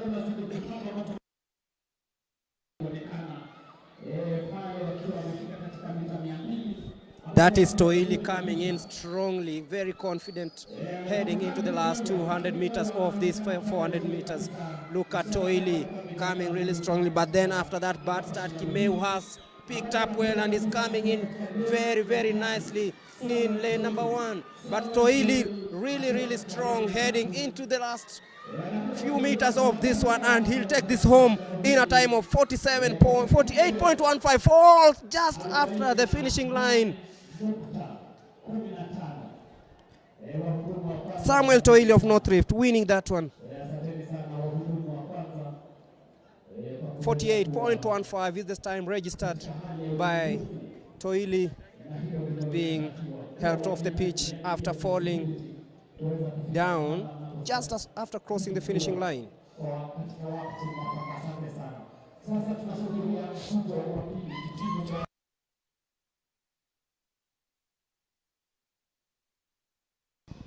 Toili born on 18th of September 2003, winning semi-final number 1 of this one.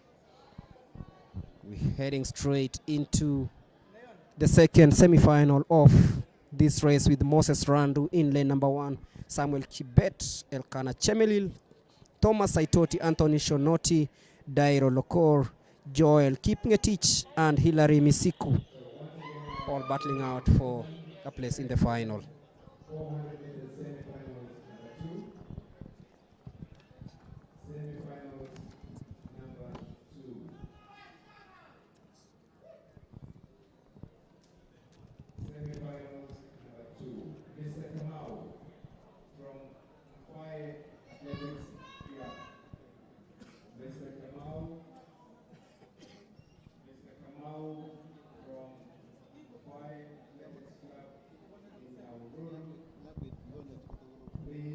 Moses Randu in lane number 1, Samuel Kibet in lane number 2.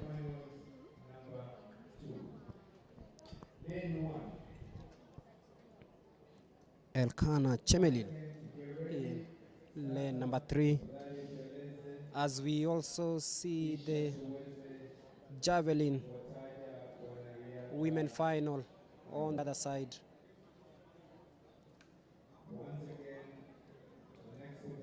As in lane number 2 of the 400 meters, that is Samuel Kibet.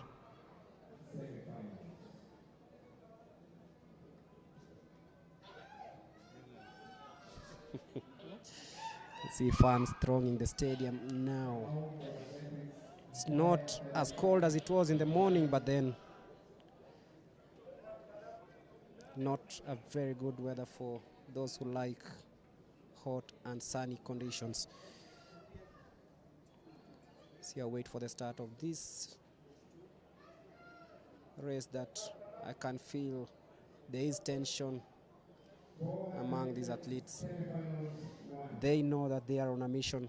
In lane number 1, we have Moses Randu of Coast, Samuel Kibet in lane number 2.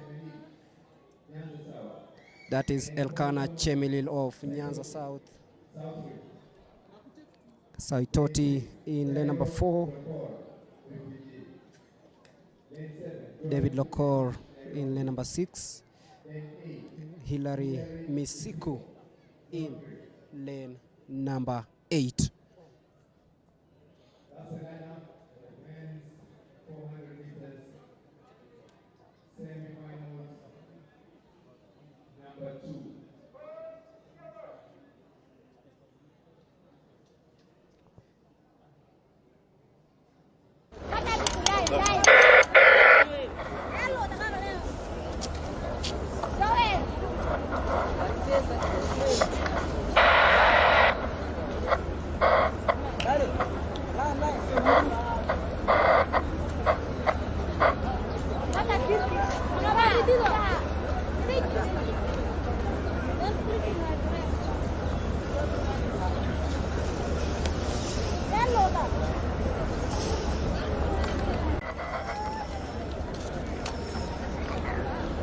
So once again, ladies and gentlemen, that is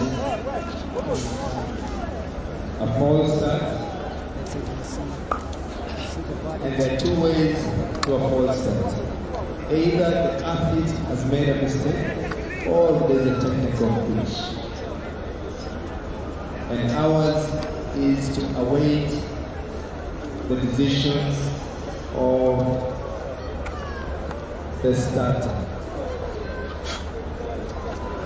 Ours is to await the decision of the starter.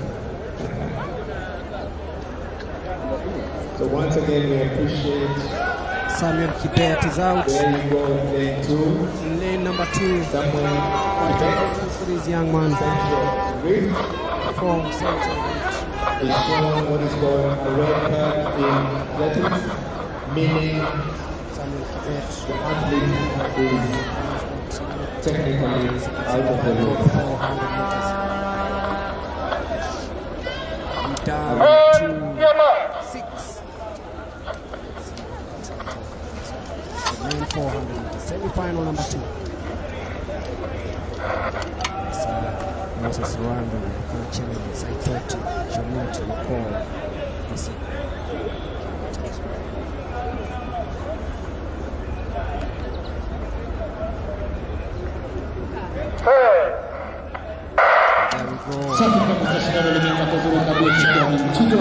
Number 5, that is Malcolm Shonoti of Western.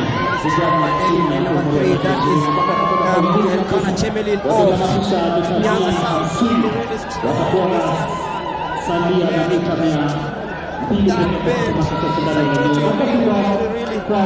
strong.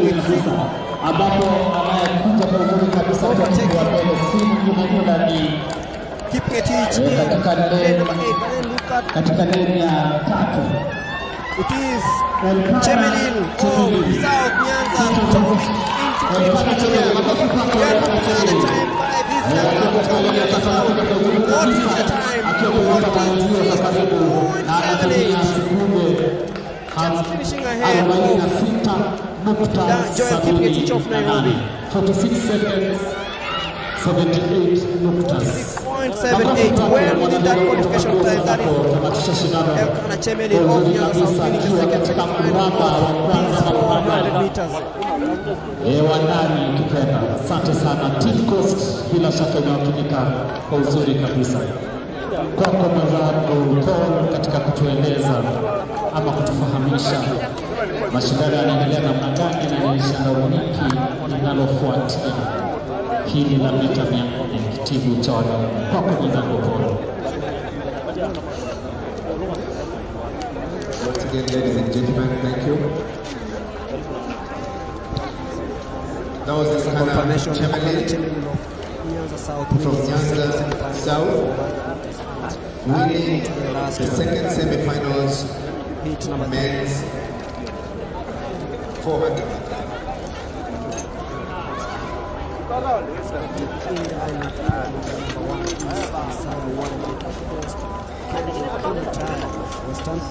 David Muhiu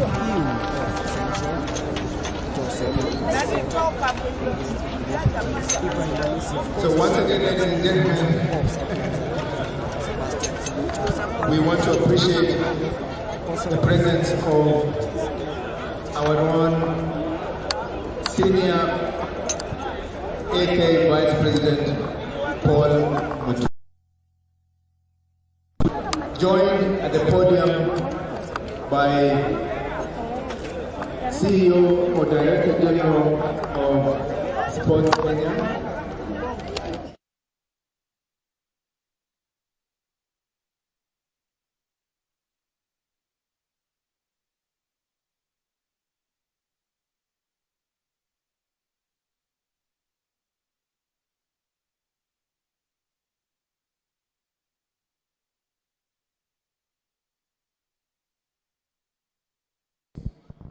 and we want to appreciate them.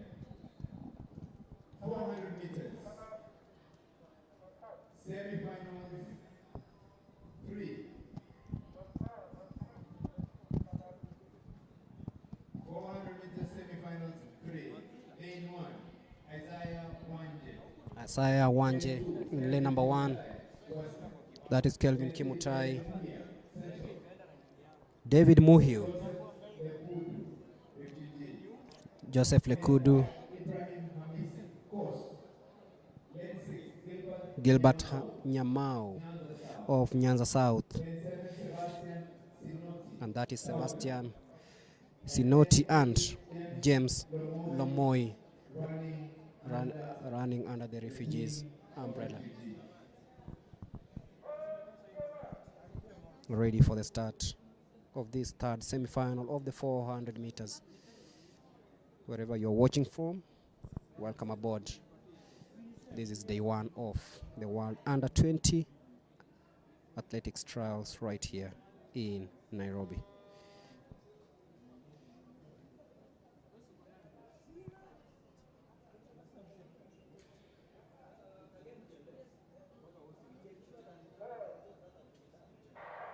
And there you go, the third semi-final of the 400 meters.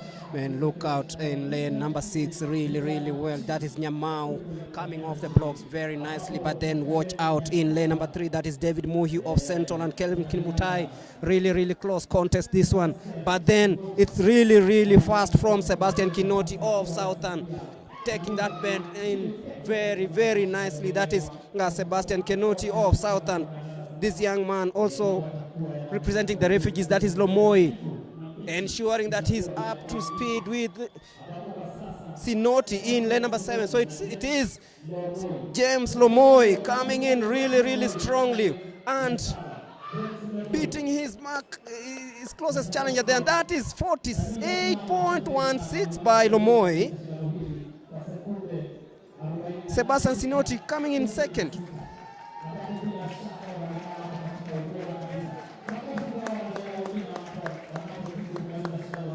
Getting a round of applause there, but 48.16, quite a slow hit this one, won by James Lomoi.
The men's 3,000 meters steeplechase. And we're about just to move to the slightly middle distance running Starting off will be the 3,000 meter steeplechase semi-final number 1, which has the likes of Alex Nzioka. Once again, we want to appreciate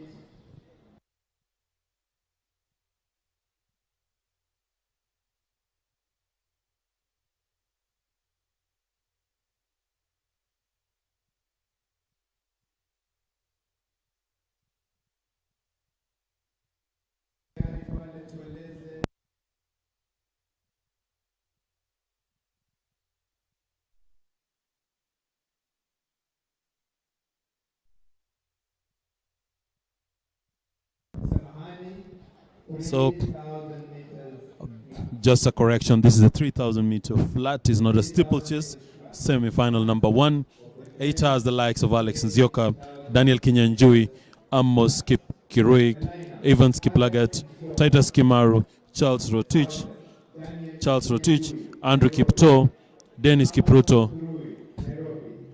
Bernard Yegon, Mark Moya, Kibet Ndiwa, Stephen Mwangi, Simon Maiwa, and Felix Kiptarus. We're looking for a time of 8:15 from this one.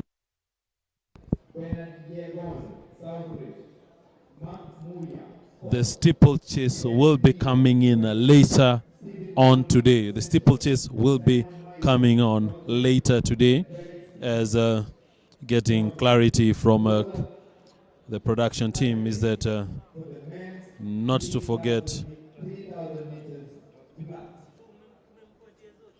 3,000 meters flat. the steeplechase will be around 1400 hours. So here goes the 3,000 meter flat. And some bit of tension right there. The team and they require to get some clarity, just ease on the tension. This is not the race where you're expecting a false start. This should be an easy start and go. So there we go. They'll be running 7.5 laps. So the 6 by 400, which will give you 2,400. The 7 by 400 will give you 2,800. Then you have the 200, which they commence with. So as they come to the end point right now, they'll be told they have 7 laps to go. This is a very well-stacked field. Very well-stacked field.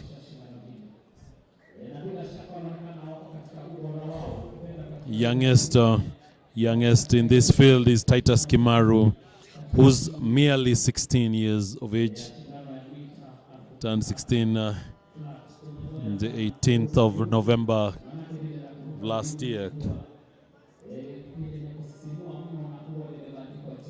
They're still running as one pack.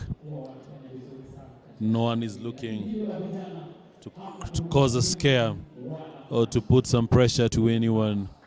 So this being 3,000 meter flat, I've just realized there's a surge ahead by one of the competitors, but it's immediately closed down by the other competitors as they close it immediately. First time they're told 7 laps to go. Right now we hold the world record of the World Juniors, held by Daniel Komen.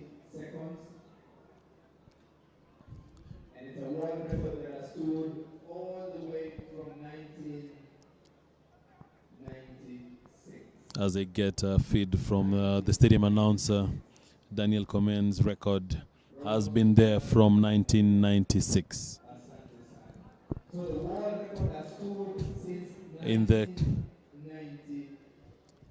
in the infield there, the field, we have the steeplechase.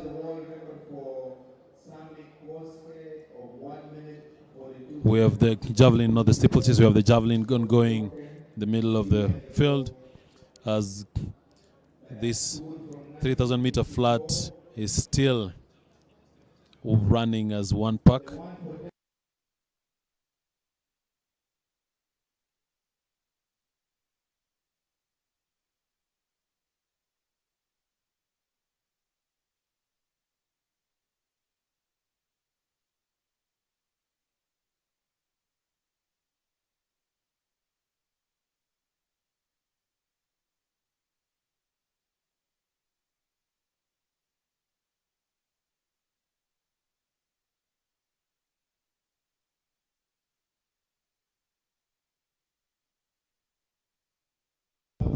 Five laps to go, 5 laps to go. Very strong field. Our visitors, as we see them, as they come in, we want to recognize them. And of course, we still have a lot of amazing champions.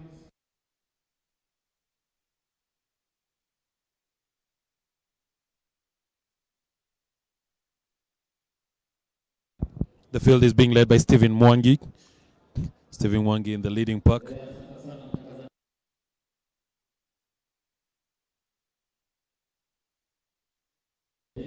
Four laps to go, 4 laps to go.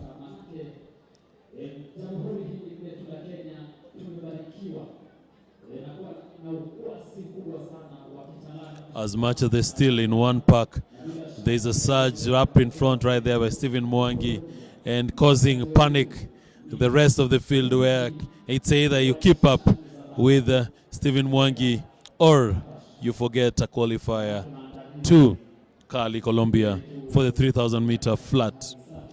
As you got it, the feed I got from the stadium announcer is that this is one championship which Kenya holds the world record that was set by Daniel Komen in the year 1996.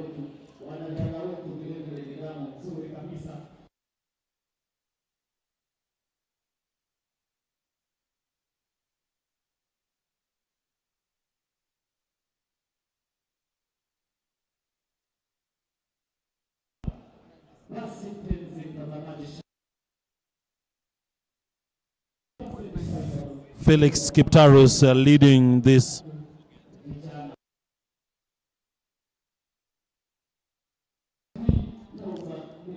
Three laps to go, 3 laps to go. Felix Kiptarus.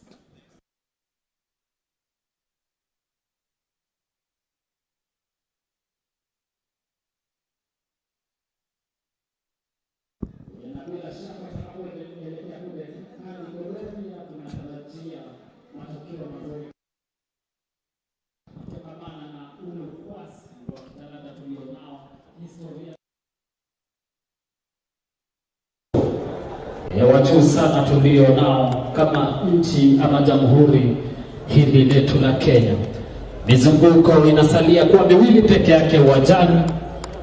So Benedict joining the leading pack, that's Felix Kiptarus and Stephen Mwangi. 800 meters to go, split of 6-8.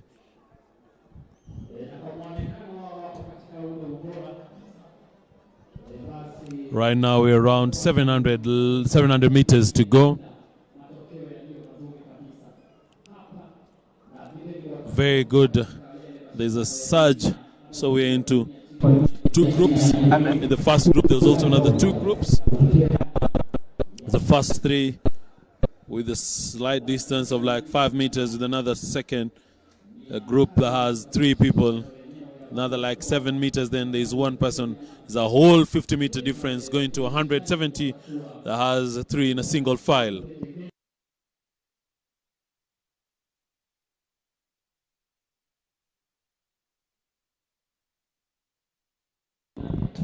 Felix Kiptarus taking lead, going to the bell right now. 400 meters to go, 400 meters to go. That's just very good split. We're looking for a time of 8:15, and I'm looking at seeing that we're way in within that time. The leading pack is going very well into the 200-meter mark. Felix Kiptaru's very good lead there, followed by Bernard Yegon and Stephen Mwangi. Less than 200 meters to go. Less than 200 meters to go. Very good run. Very good run. 100 meters to go now. Don't forget that this is a semi-final. This is a semi-final, and I'm guessing all the faster for to get into the final. Very, very, very, very good run. So all these athletes make a very good time, and as you're saying, we were right in between the qualifying time, so these ones make it to the final that will be taking place tomorrow right here at the Nyayo National Stadium. And the time still keeps winding. Final athlete coming to finalize his race. Very good running right there. Very good time. 8:11 is a very good time of this. And if you're looking for how well to get a sub-8, Greg will tell you these are some of the ways in which you can execute it well. So once you start it off at junior level, going to senior level, it becomes very easy to pursue. We're going straight to the second semi-final.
Afterwards, you have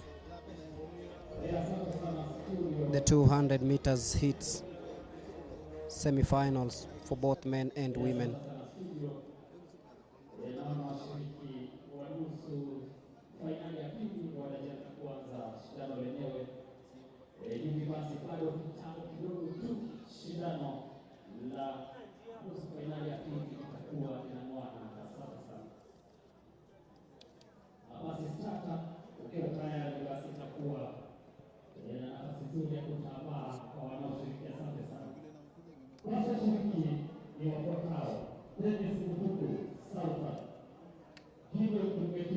Nairobi, Gilbert Kiprotich, Central Wheat, David Kiplagat, Central Wheat, Michael Cheboi, Northwich, Robert Kibiwot, Northwich, Otieki Abel, Nyanza South, Raymond Kikorir, Southwich, Raphael Nahash, Southwich, Edwin Kimosov, Western, Joseph Joroge, Central.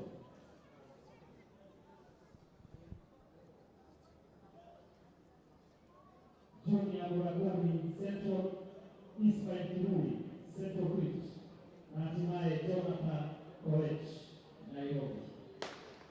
And that's the start of the 3,000 meters second semi-final. Qualification time, remember, is 8 minutes 15 seconds.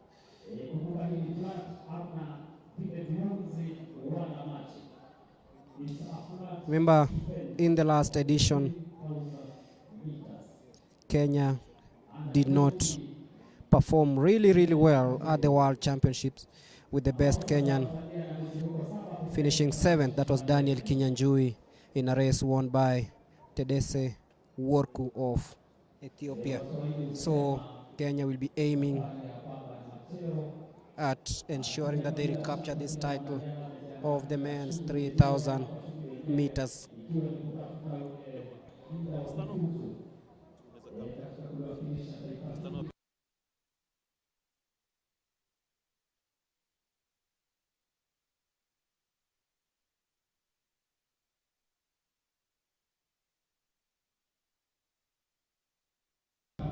Remember, in the Nairobi event, Worku won in a time of 7 minutes 42.09 seconds, which is the current record held by the Ethiopian. But in this one, we are looking for the finalists, and you can see the pace here is really fast.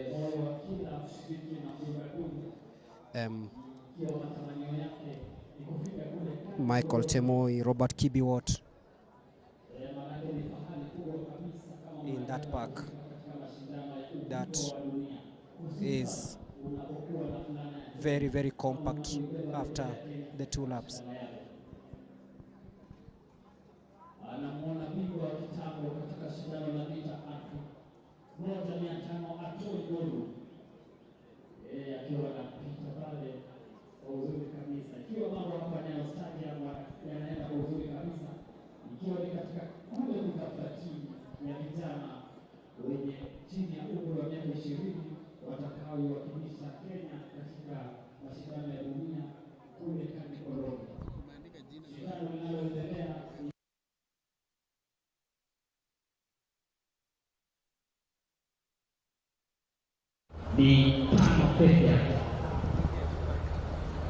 the third lap of this 3,000 meters. only 5 laps to go in the 3,000 meters. Laps to go. Certainly a very fast split time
Apologies to my colleague right there, Greg Mulemi, had given up some very great insights, then to realize all this was in vain as the mic was off. Greg, will you wish to take us back again, or do we just keep moving on?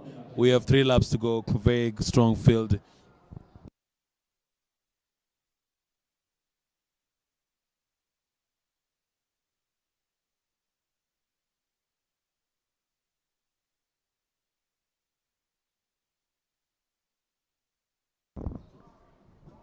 Slightly 2.5, going to the 2.5 laps to go.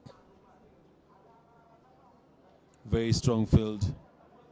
I'm looking at 9 athletes, all still stuck together. Now going to 8 as one is being dropped off.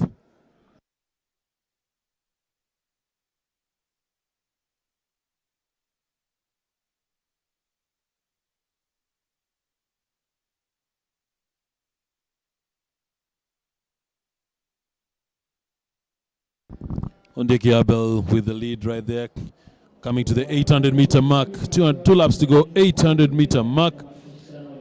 All in the knowledge that the next time they'll be passing there, they'll be coming for the bell. Greg, that's some inspiration, especially that the weather is cool and a bit calm for an athlete not as hot as Nairobi is on a normal day. Yeah, certainly, and of course this is affecting the times also because of the fluctuating weather patterns in this part of Nairobi. And Abel Ondieki is still leading there. You can see the young man is really strong as we have 1.5 laps to go in this race. Abel Ondieki, remember, comes from Nyanza South. 2005, 4th of July born, this young man, Abel Ondieki. Edwin Kim Song also in the mix.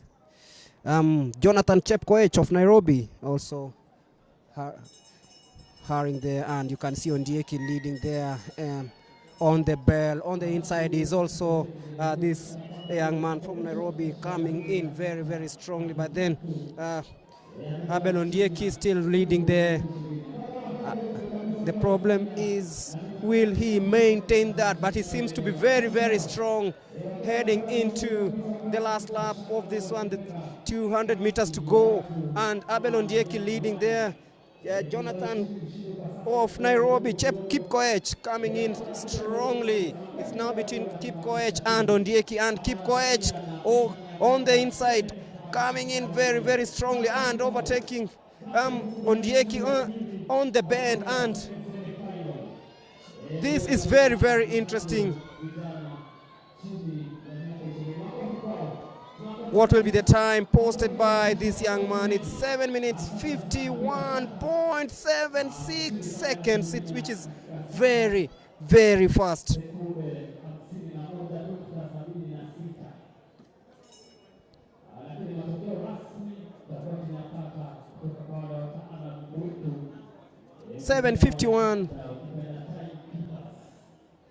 .76 is the time.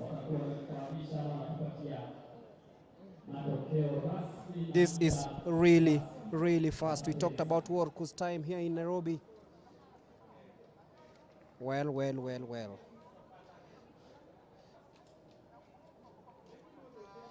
Worku posted a time of 7 minutes 42.09, which is the current record in this distance. But 7:51.76 is equally very fast.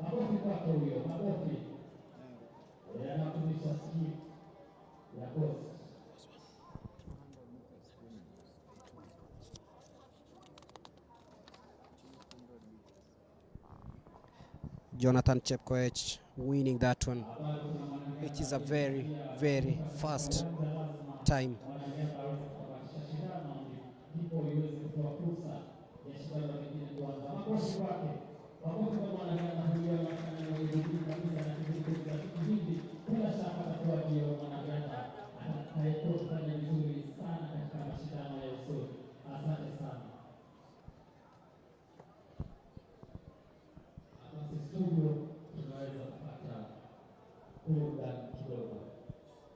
if you await for the 200 meters women semi-final. 3 hits there. Also the men 200 meters semi-final coming up.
Betty Chelangat there in second place.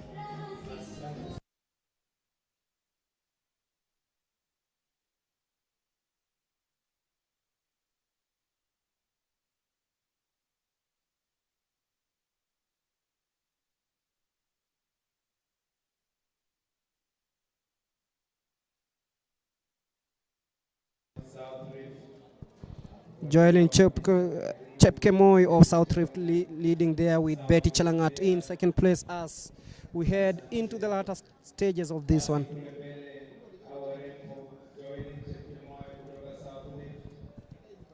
Chepkemoi having a 2-meter lead ahead of Betty Chelangat, and they take the bell.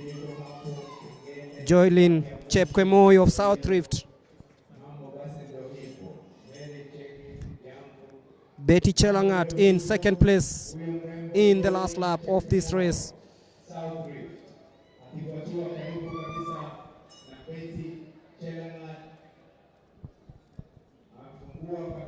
Betty Chelangat having a comfortable lead there as we head into the last 200 meters of this race. Joylin Chepkemoi of South Rift having a very comfortable lead ahead of Betty Chelangat of South Rift.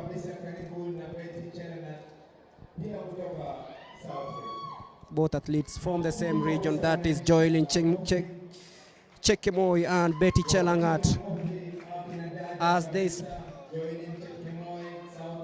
run towards the tape, and it will be Joylin Chepkemoi winning this one, 9.05. Betty Chelangat coming in second place.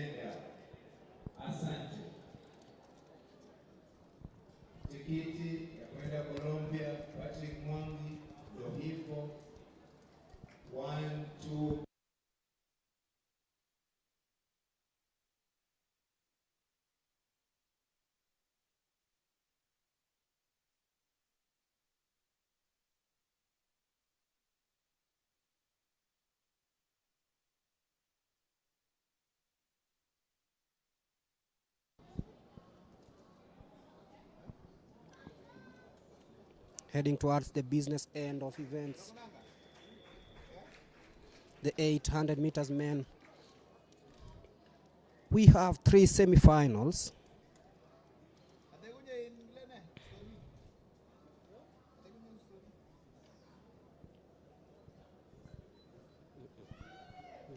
So once again, ladies and gentlemen, that was the end of the women's 3,000 meters flat.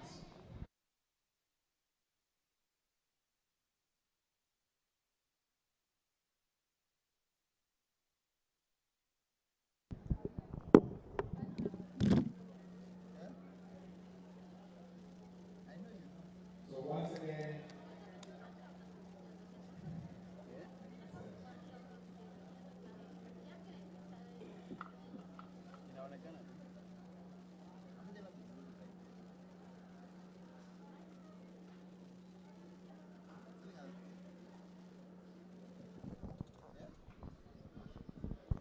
The first semi-final of the women 800 meters.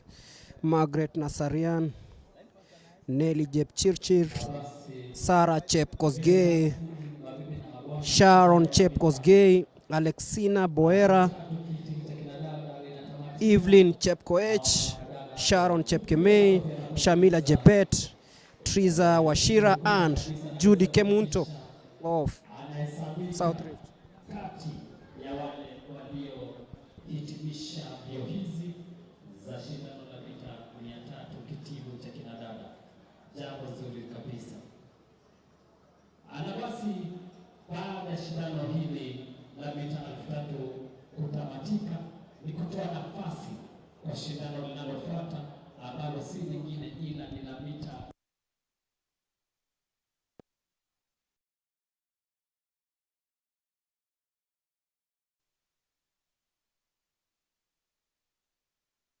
first semi-final. remember, qualification standard time set for the 800 meters women is 2 minutes and 9 seconds.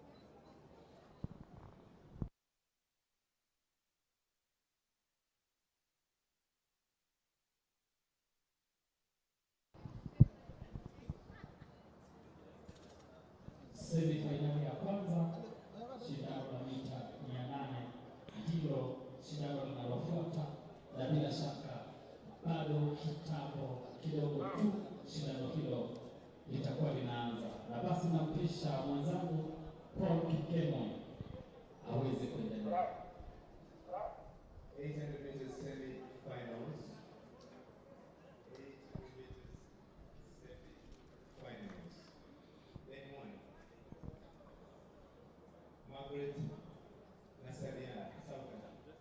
Lane 2. Lane Central Rift. Nimemaliza hata there is no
Okay, for restart.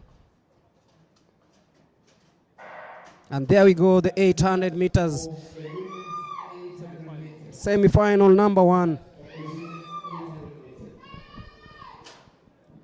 Watch out for the likes of Nelly Chepchirchir, Sarah Chepkosgei, Sharon Chepkosgei, Alexina Boera, Evelyn Chepkoech, Shamila Jebet, Triza Washira, and Judith Kemunto.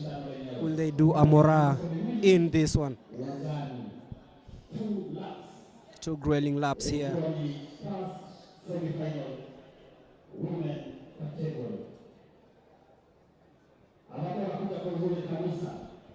Wanasalia sasa na mita 500 tu kutamatisha shindano lenyewe. Slowing a bit on that bend.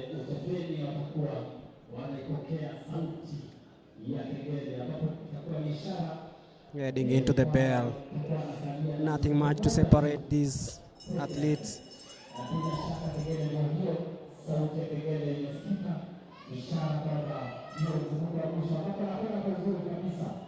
Sharon Chepkemei.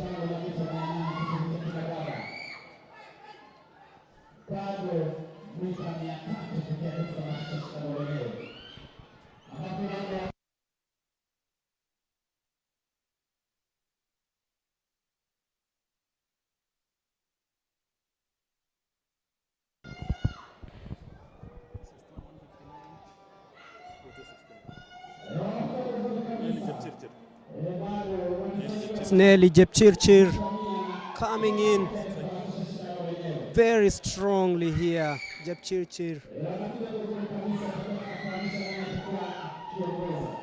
And she will be winning very, very comfortably. Look at how she is heading into the finishing line. This is a very, very confident run from Sheila Nelly Chepchirchir of Central Rift. She led from start to finish and must be looking forward for the finals. 2 minutes 5.72 seconds. It's well within the mark set for qualification. And that is the first semi-final of the 800 meters.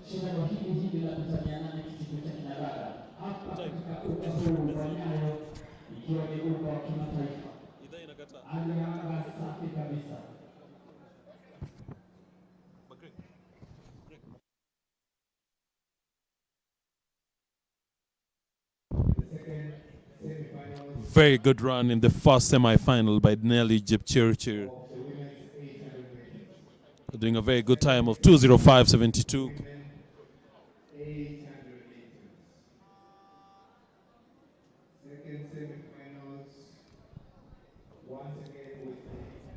As the medics are doing their best to look after an athlete who's not in a good state, we hope all the best to the athlete. We hope all the best to the athlete as we prepare for the second semi-final.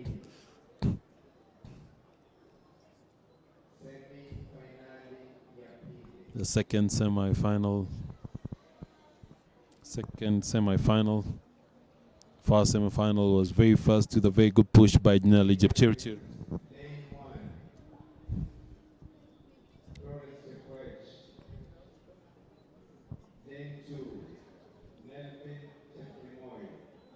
Nel Chepkomoy at lane number 2. Janet Wafula lane number 3.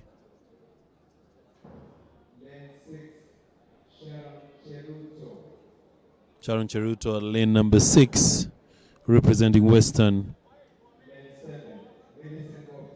Lane 7, Millicent Wafula.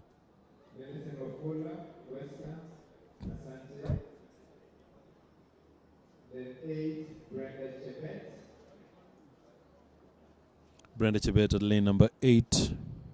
And of course, lane 1 is Florence Chepkoech is at lane number 1.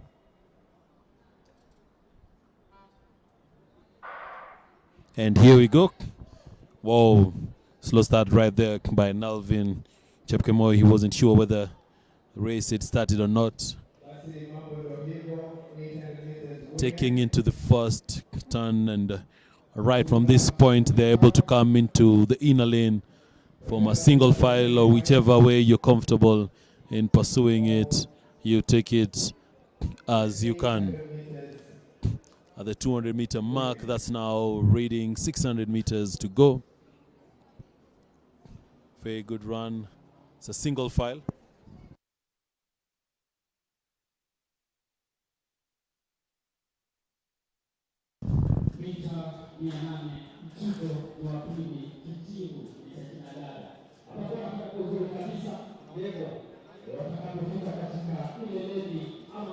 Brenda Chebet taking the lead of this one. Going the bell at 102, taking the bell at 102. Brenda Chebet, is she aiming for a gun to tip? Or what is the scenario right here?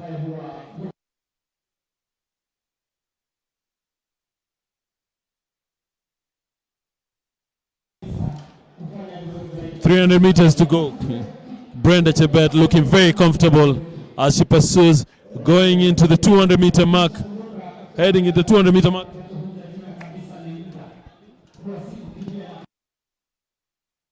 Janet Wafula coming in second. Brenda Chebet with a very good push. Janet Wafula at second. Now going into the 100-meter mark. I'm looking at the split at 151, 152. This looks like a fast race. Will it be faster than the other one? And Brenda Chebet with 50 meters to go. Very good pursue. I'm thinking it's going to be not as fast as the first one, but good run by Brenda Chebet. 2:08.28. Brenda Chebet and Janet Wafula taking in second. That was a very good 800 meters right there, being taken by Brenda Chebet and followed not as close by Janet Wafula.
Going into the first semi-final for men. Lane 6, Western. Lane 6, Kennedy Kipimoy, South Drift. Lane 7, Amos Kerry, lane number 7. Lane 8, Robert Kimutai at lane 8. We start into the first men's 800 meters semi-final. Oh, there was a whole mess at the start. I can presume there'll be a disqualification as there's not clear use of the lanes by one of the athletes as he moved across right in front of his co-athletes, getting into the 200-meter mark after a very good run, very good push, heading into the 100-meter mark. That will be 500 meters to go.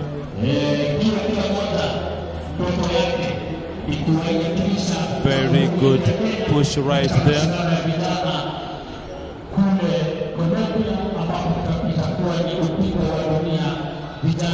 As they head into the bell, right there, Koitalol Kitasi taking lead, and now it's a matter of who has the best push.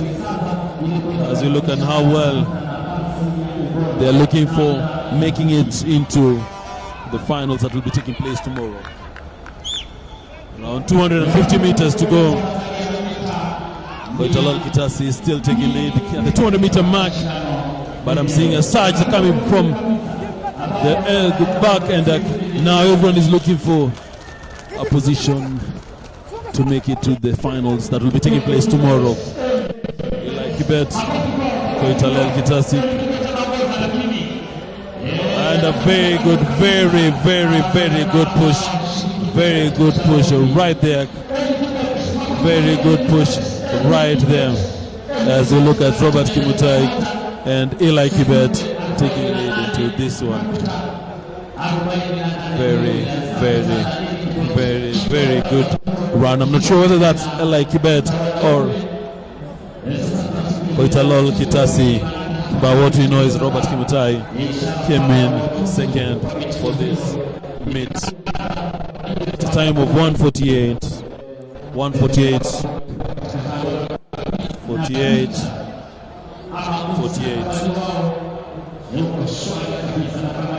Not forgetting that the world record for the 800 meters is held by son of the soil, David Lekuta Rudisha.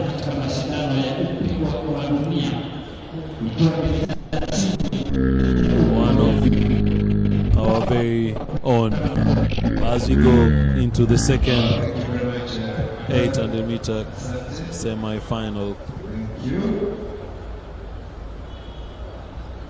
So once again, we have 3 semi-finals of this amazing 800 meters.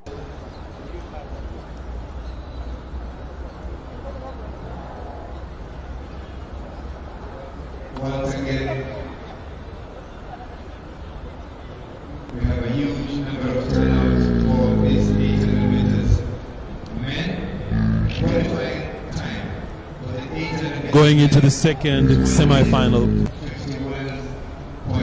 Lane 1, Brian Mwange. Lane 2, Jackton Kipkoskei. Lane 3, Noah Kibet. Lane 4, Edwin Some. Lane 5, Joseph Oguta. Lane 6, Anthony Shonoti. Lane 6-1, Justice Jim Quiet. So just confirmation. Lane 1 is Brian Mwangwe. Jackton Kipkoskei takes lane 2. Noah Kibet takes lane 3. Edwin Some takes in lane 4 from North Rift.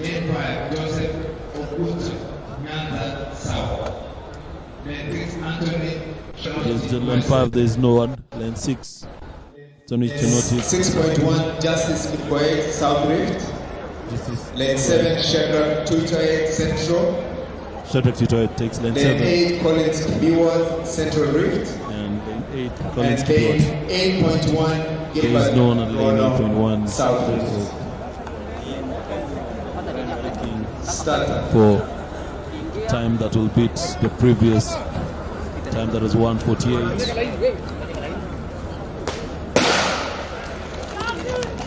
And here we go. Who's going to look for the turn? Who takes the lead as they come into the inner lane?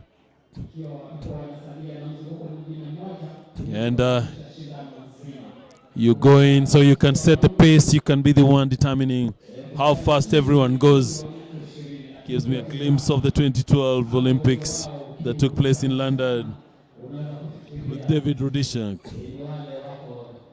So coming at the 100-meter mark, I'm looking on the outer lane is Brian Mwange, but the lead is being held right there by Noah Kibet. So Brian Mwange from Southern doing a heavy push right on the shoulder of Noah Kibet, and Brian Mwange now takes the lead. Now this is an instance where we have 300 meters to go. Has he gone early? Only time will tell, as there's a surge coming in, going into the 200-meter mark. Will Brian Mwange be able to maintain? Brian Mwange, do we maintain? But right on his shoulder, right above his right shoulder, he's getting pressure. But Brian Mwange, determined to make it to tomorrow's final, is pushing and pushing. But one thing, and Brian Mwange still able to keep a surge, and in very good comfort, right there, in very good comfort, is Collins Kibiwot, Brian Mwange, and Collins Kibiwot taking 1-2 in this second semi-final. 151-24. Slightly slower compared to the first semi-final. Coming up next is the third semi-final, 800 meters men. This is the World Under-20 Championships trials for Team Kenya. Only one semi-final left in this 800 meter semi-final.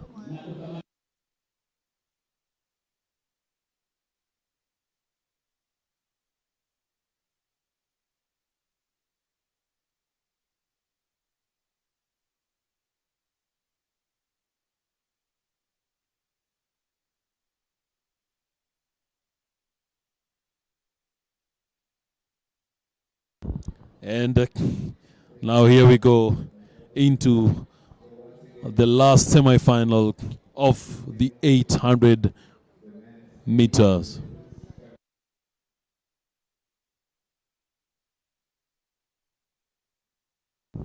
Lane 1, Evans Koske.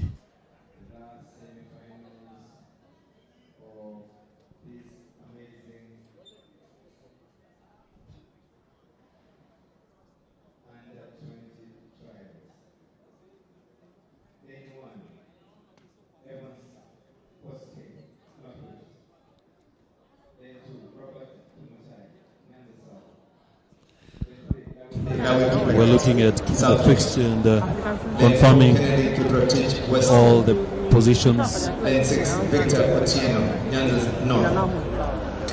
Lane 6.1, Felix Kiprop, Central Rift. Lane 7, Brian Kiptum, North Rift. Lane 8, Maxwell Kapchanga, Western. And lane 8.1, Vincent Momanyi will be in lane 8. Trying to just look at this starting lineup as we await the official. Someone needs to inform Evans Koske that for this one you do not need to go into scoring position. Very strong run there by Robert Kimutai. who's pushing to take lead into this first lap. Robert Kimutai with a very good lead as they take into water bend, coming into the 100-meter mark. They'll be having 500 meters to go. This is a race which is being led by the one and only Robert Kimutai from Nyanza South. And there goes the bell. There goes the bell. And I'm looking at Maxwell Kapchanga, Vincent Mumanyi, looking at Robert Kimutai and wondering, why are you not pushing us further? So here goes the last 300 meters of this race. Robert Kimutai hanging in there. The race is already opened up. It's 8 of those first 3 who's taking this one.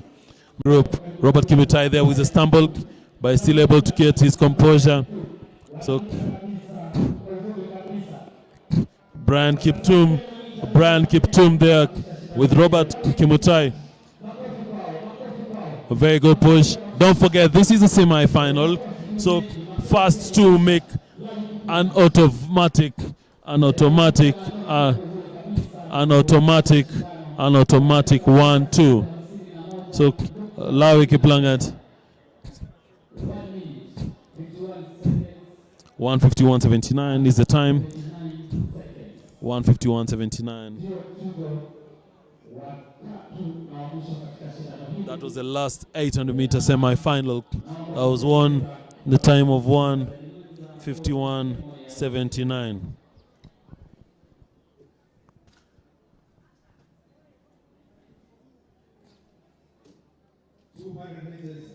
Women finalists.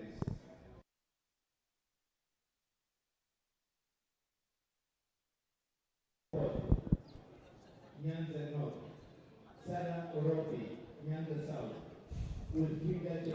Very good run right there in the last semi-final of the 800-meter men's semi-final. Just a reminder, this is the qualifiers of the World Championships Under-20 category for Team Kenya. This event will be taking place in Cali, Colombia from the 1st to the 6th of August 2022. South American country of Colombia. Going right next is the 3,000 meter. This is the steeplechase, not a flat. This is the steeplechase. This is the 3,000 meter steeplechase semi-final 1.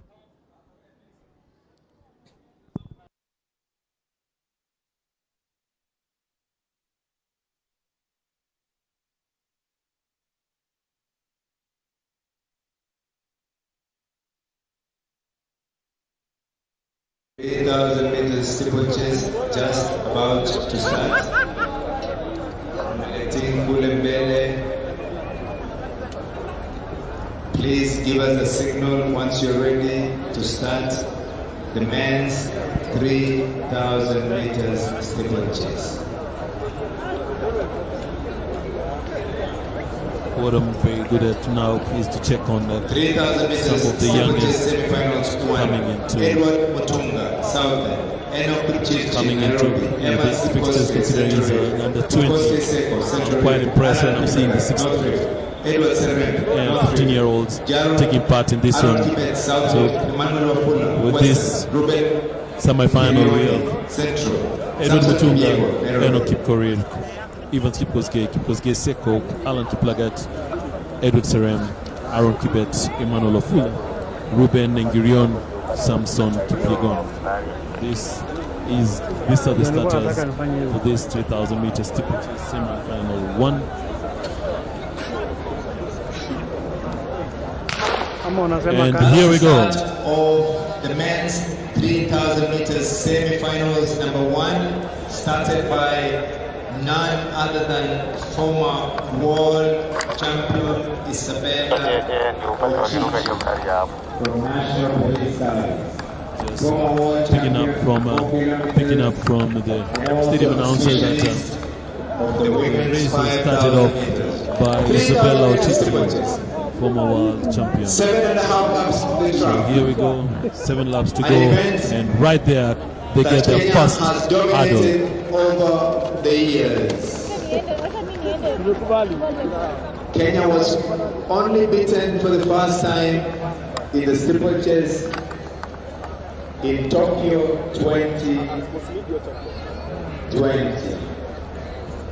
2021 Tokyo Race this whole but already there's an athlete who's been dropped off. An athlete who's been dropped off is right behind the back. Since 1968 Olympic Games, where Amos This is the first time they go over the water hurdle. This is the first time. It's a tricky place. You have to be very strategic when you're going here. Watch out for fellow athletes. You avoid someone stepping on you or you stepping on someone. So it's a big tricky one. You have to be very technical. You have to be very smart when you're executing the hurdle. So right now, everyone goes over the hurdle well. 1988 Olympics Into Julius Correa 6 laps won it to go. in 8 minutes 5 seconds. Very good jump over the 1992 hurdle. Olympics, Ruben was 1992 Matthew Berlin won it. 1996 Olympic Games.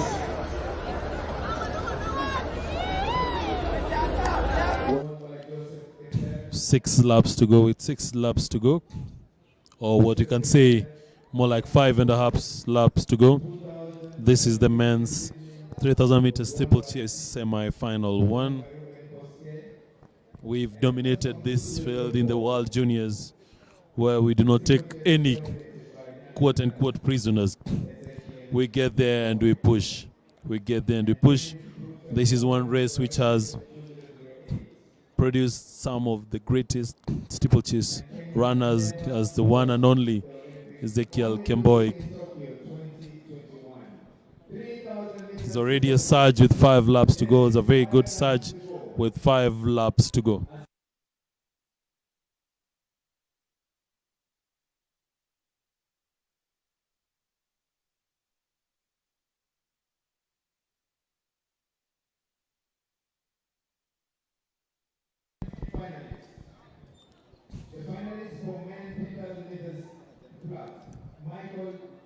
The race is moderate now. His time is moderate.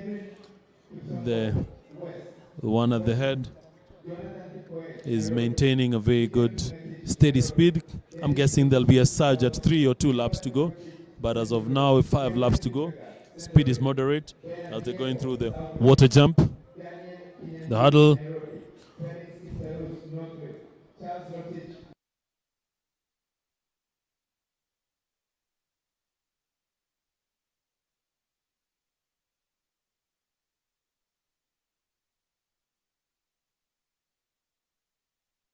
Kipkoskei is taking the lead. Evans Kipkoskei with the lead.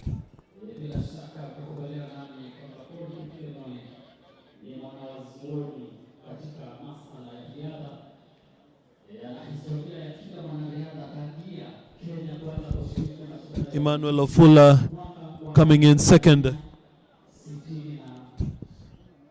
As they keep pushing and pushing, Emmanuel Ofula now taking the lead.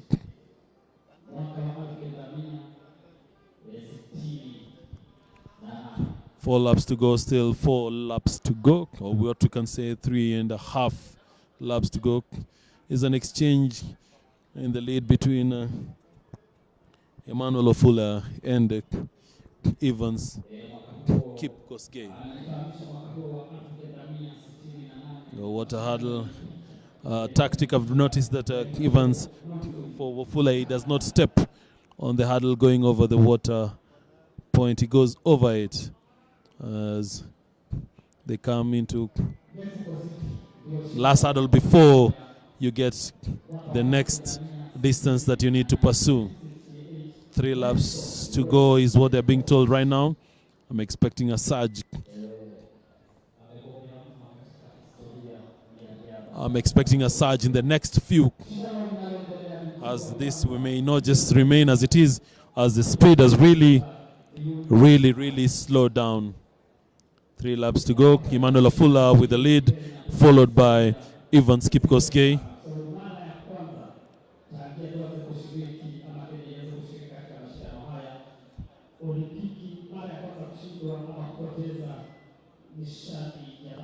The team is still pushing and pushing.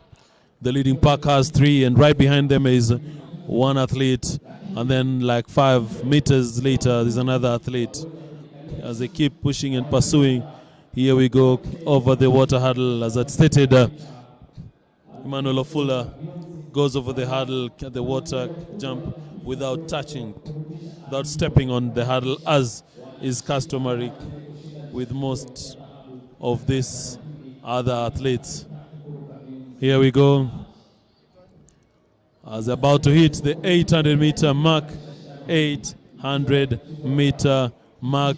And as I stated, I'm expecting a surge, as this is 800 meters to go. We have 2 laps to determine who's going to Cali in Colombia to represent Team Kenya and who remains here at home. So it's all about a pursue and push. The leading pack of 3 is going on steady. Speeds are moving well. Good push, good management of the race. Manuel Afula with a good lead right there ahead of Ivan Skipkoskei.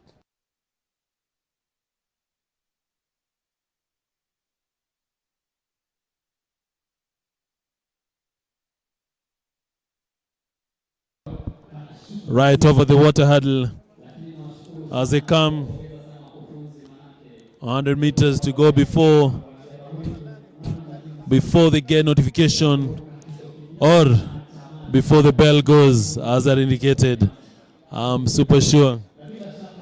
But not forgetting that this is a semi-final. So as much as the bell, here goes the bell, as much as the bell goes, there's not much these athletes are expected to push, as this is more of a semi-final. The first 3 do understand that they are automatically into the final, but there is also what we have bragging rights going into the last 250 or so meters of this race, with the going into the second last hurdle, which is the water hurdle.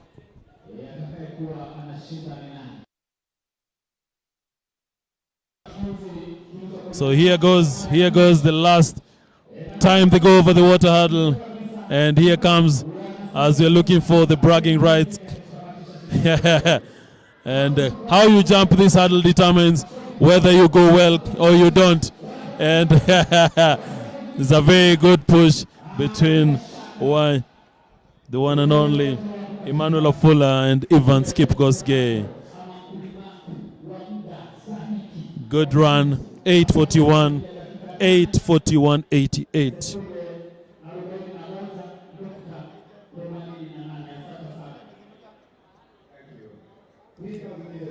This being the first semi-final, there is only one more race.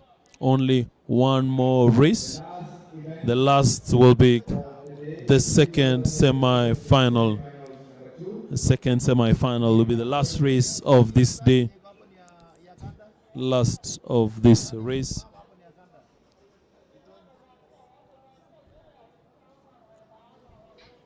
The last athlete to go over the finish line as we go into the last semi-final.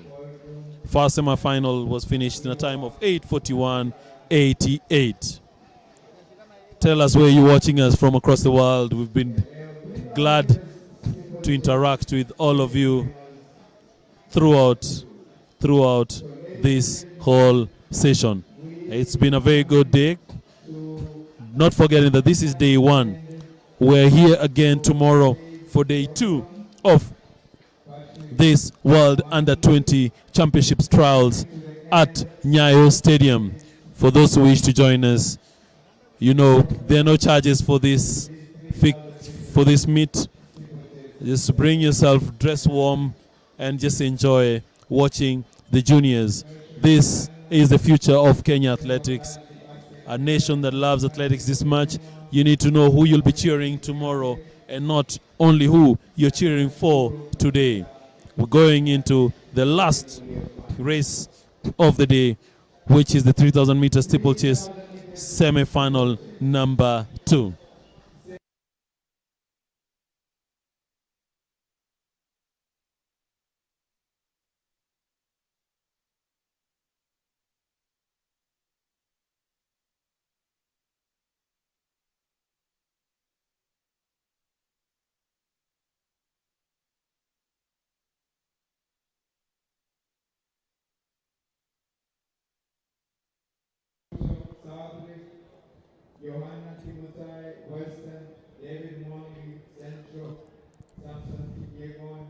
Looking at this fixture, we have Solomon Mutuku from Southern, Elias Kipkorir from Nairobi,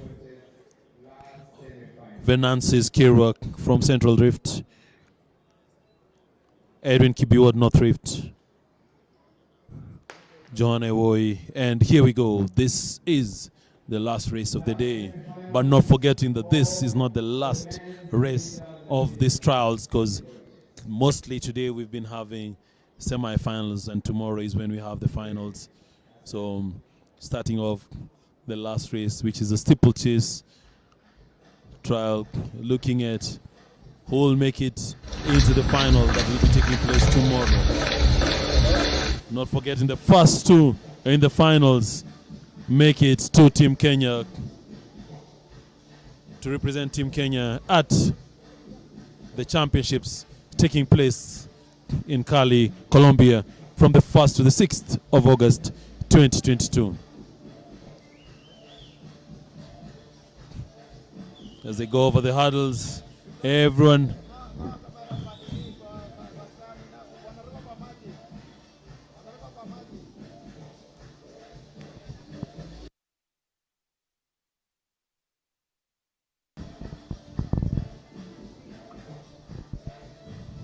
and here comes the first time they go over the water point. A very good surge, you can see the front fork.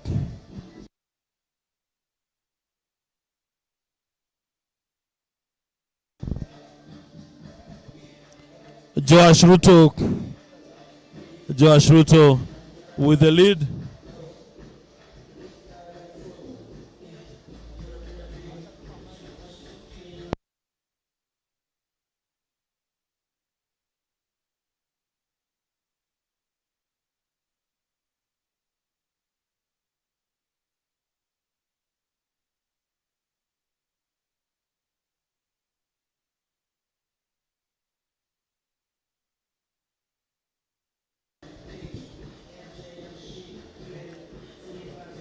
A good push and a good pursuit.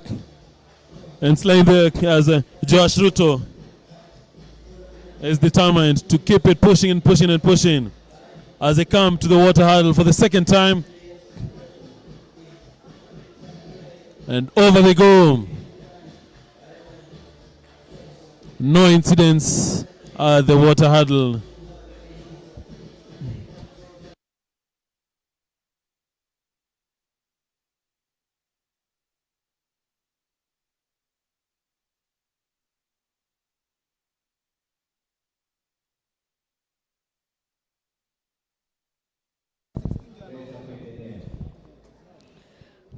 Edwin Kibiwad joining Joash Ruto.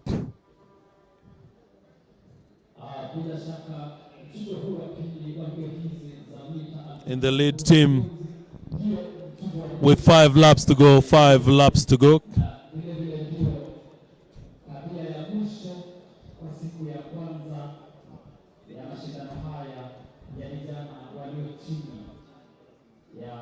Josh Ruto still with the lead and going into going into the water hurdle. Over the hurdle they go. Josh Ruto still taking lead. Don't forgetting that he's right there with Edwin Kibiwot. And I'm seeing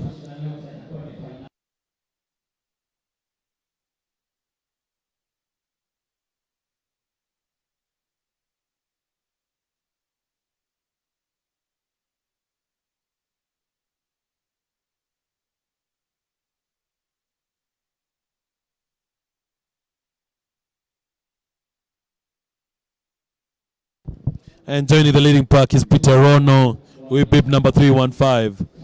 So we have Josh Ruto, Edwin Kibiwot, and Peter Rono. And as it stands, they look like they're losing their competitors who are trailing them, and the gap is getting bigger and bigger. 4 laps to go. 4 laps to go. What you can say, 3.5 laps to go as they go over the water hurdle. It's a very good pursuit and a good surge. Peter Rono and Edwin Kibiwot taking the lead from Josh Ruto.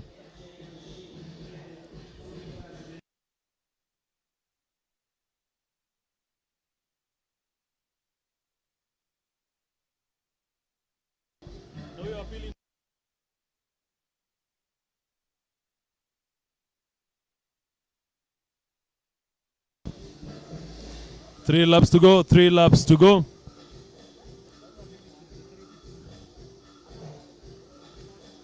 Peter Rono, Edwin Kibiwot, Josh Ruto. As they keep pushing and pushing and pushing and pushing.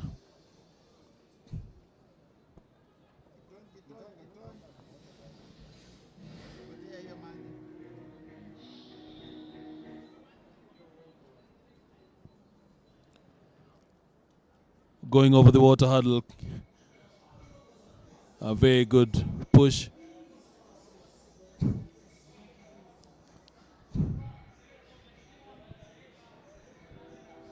Edwin Kibiwot, Peter Rono, and Josh Ruto.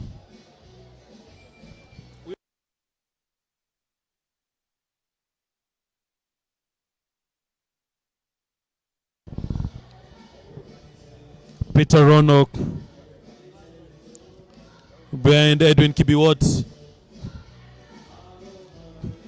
as they keep pushing in. Josh Ruto as they pursue the final surge into with 800 meters to go.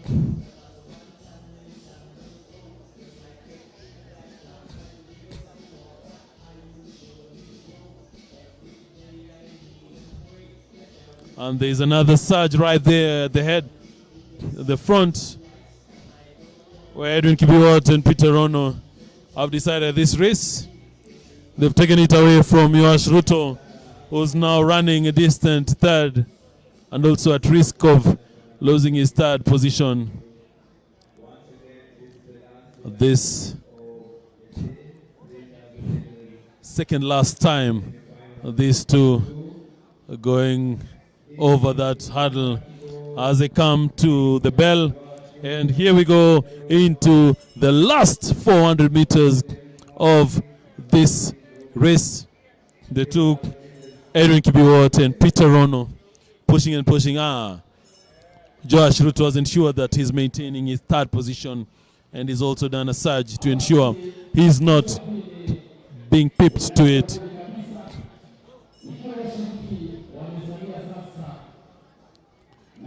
Less than 230 meters to go. They go into the third last hurdle as they approach the water point.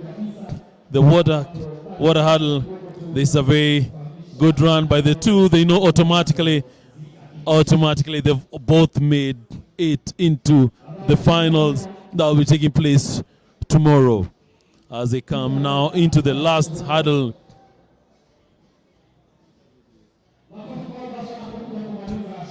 Very good run. And it's more of bragging rights as they're just maintaining very good ease into the end of that race in a time of 8:39.13, which is slightly faster than the previous.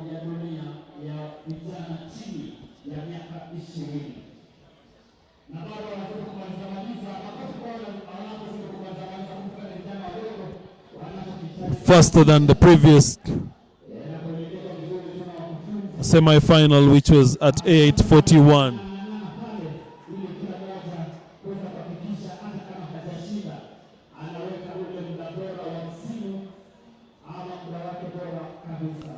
All those who managed to join us today, this was day one of the World Under-20 Championships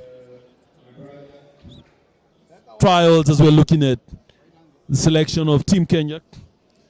Most, if not all, as today we had only one final, which, no, we had a couple of finals as we start of the day. The short put men, the hurdles men, the 5,000 meters men. We look forward to seeing you tomorrow.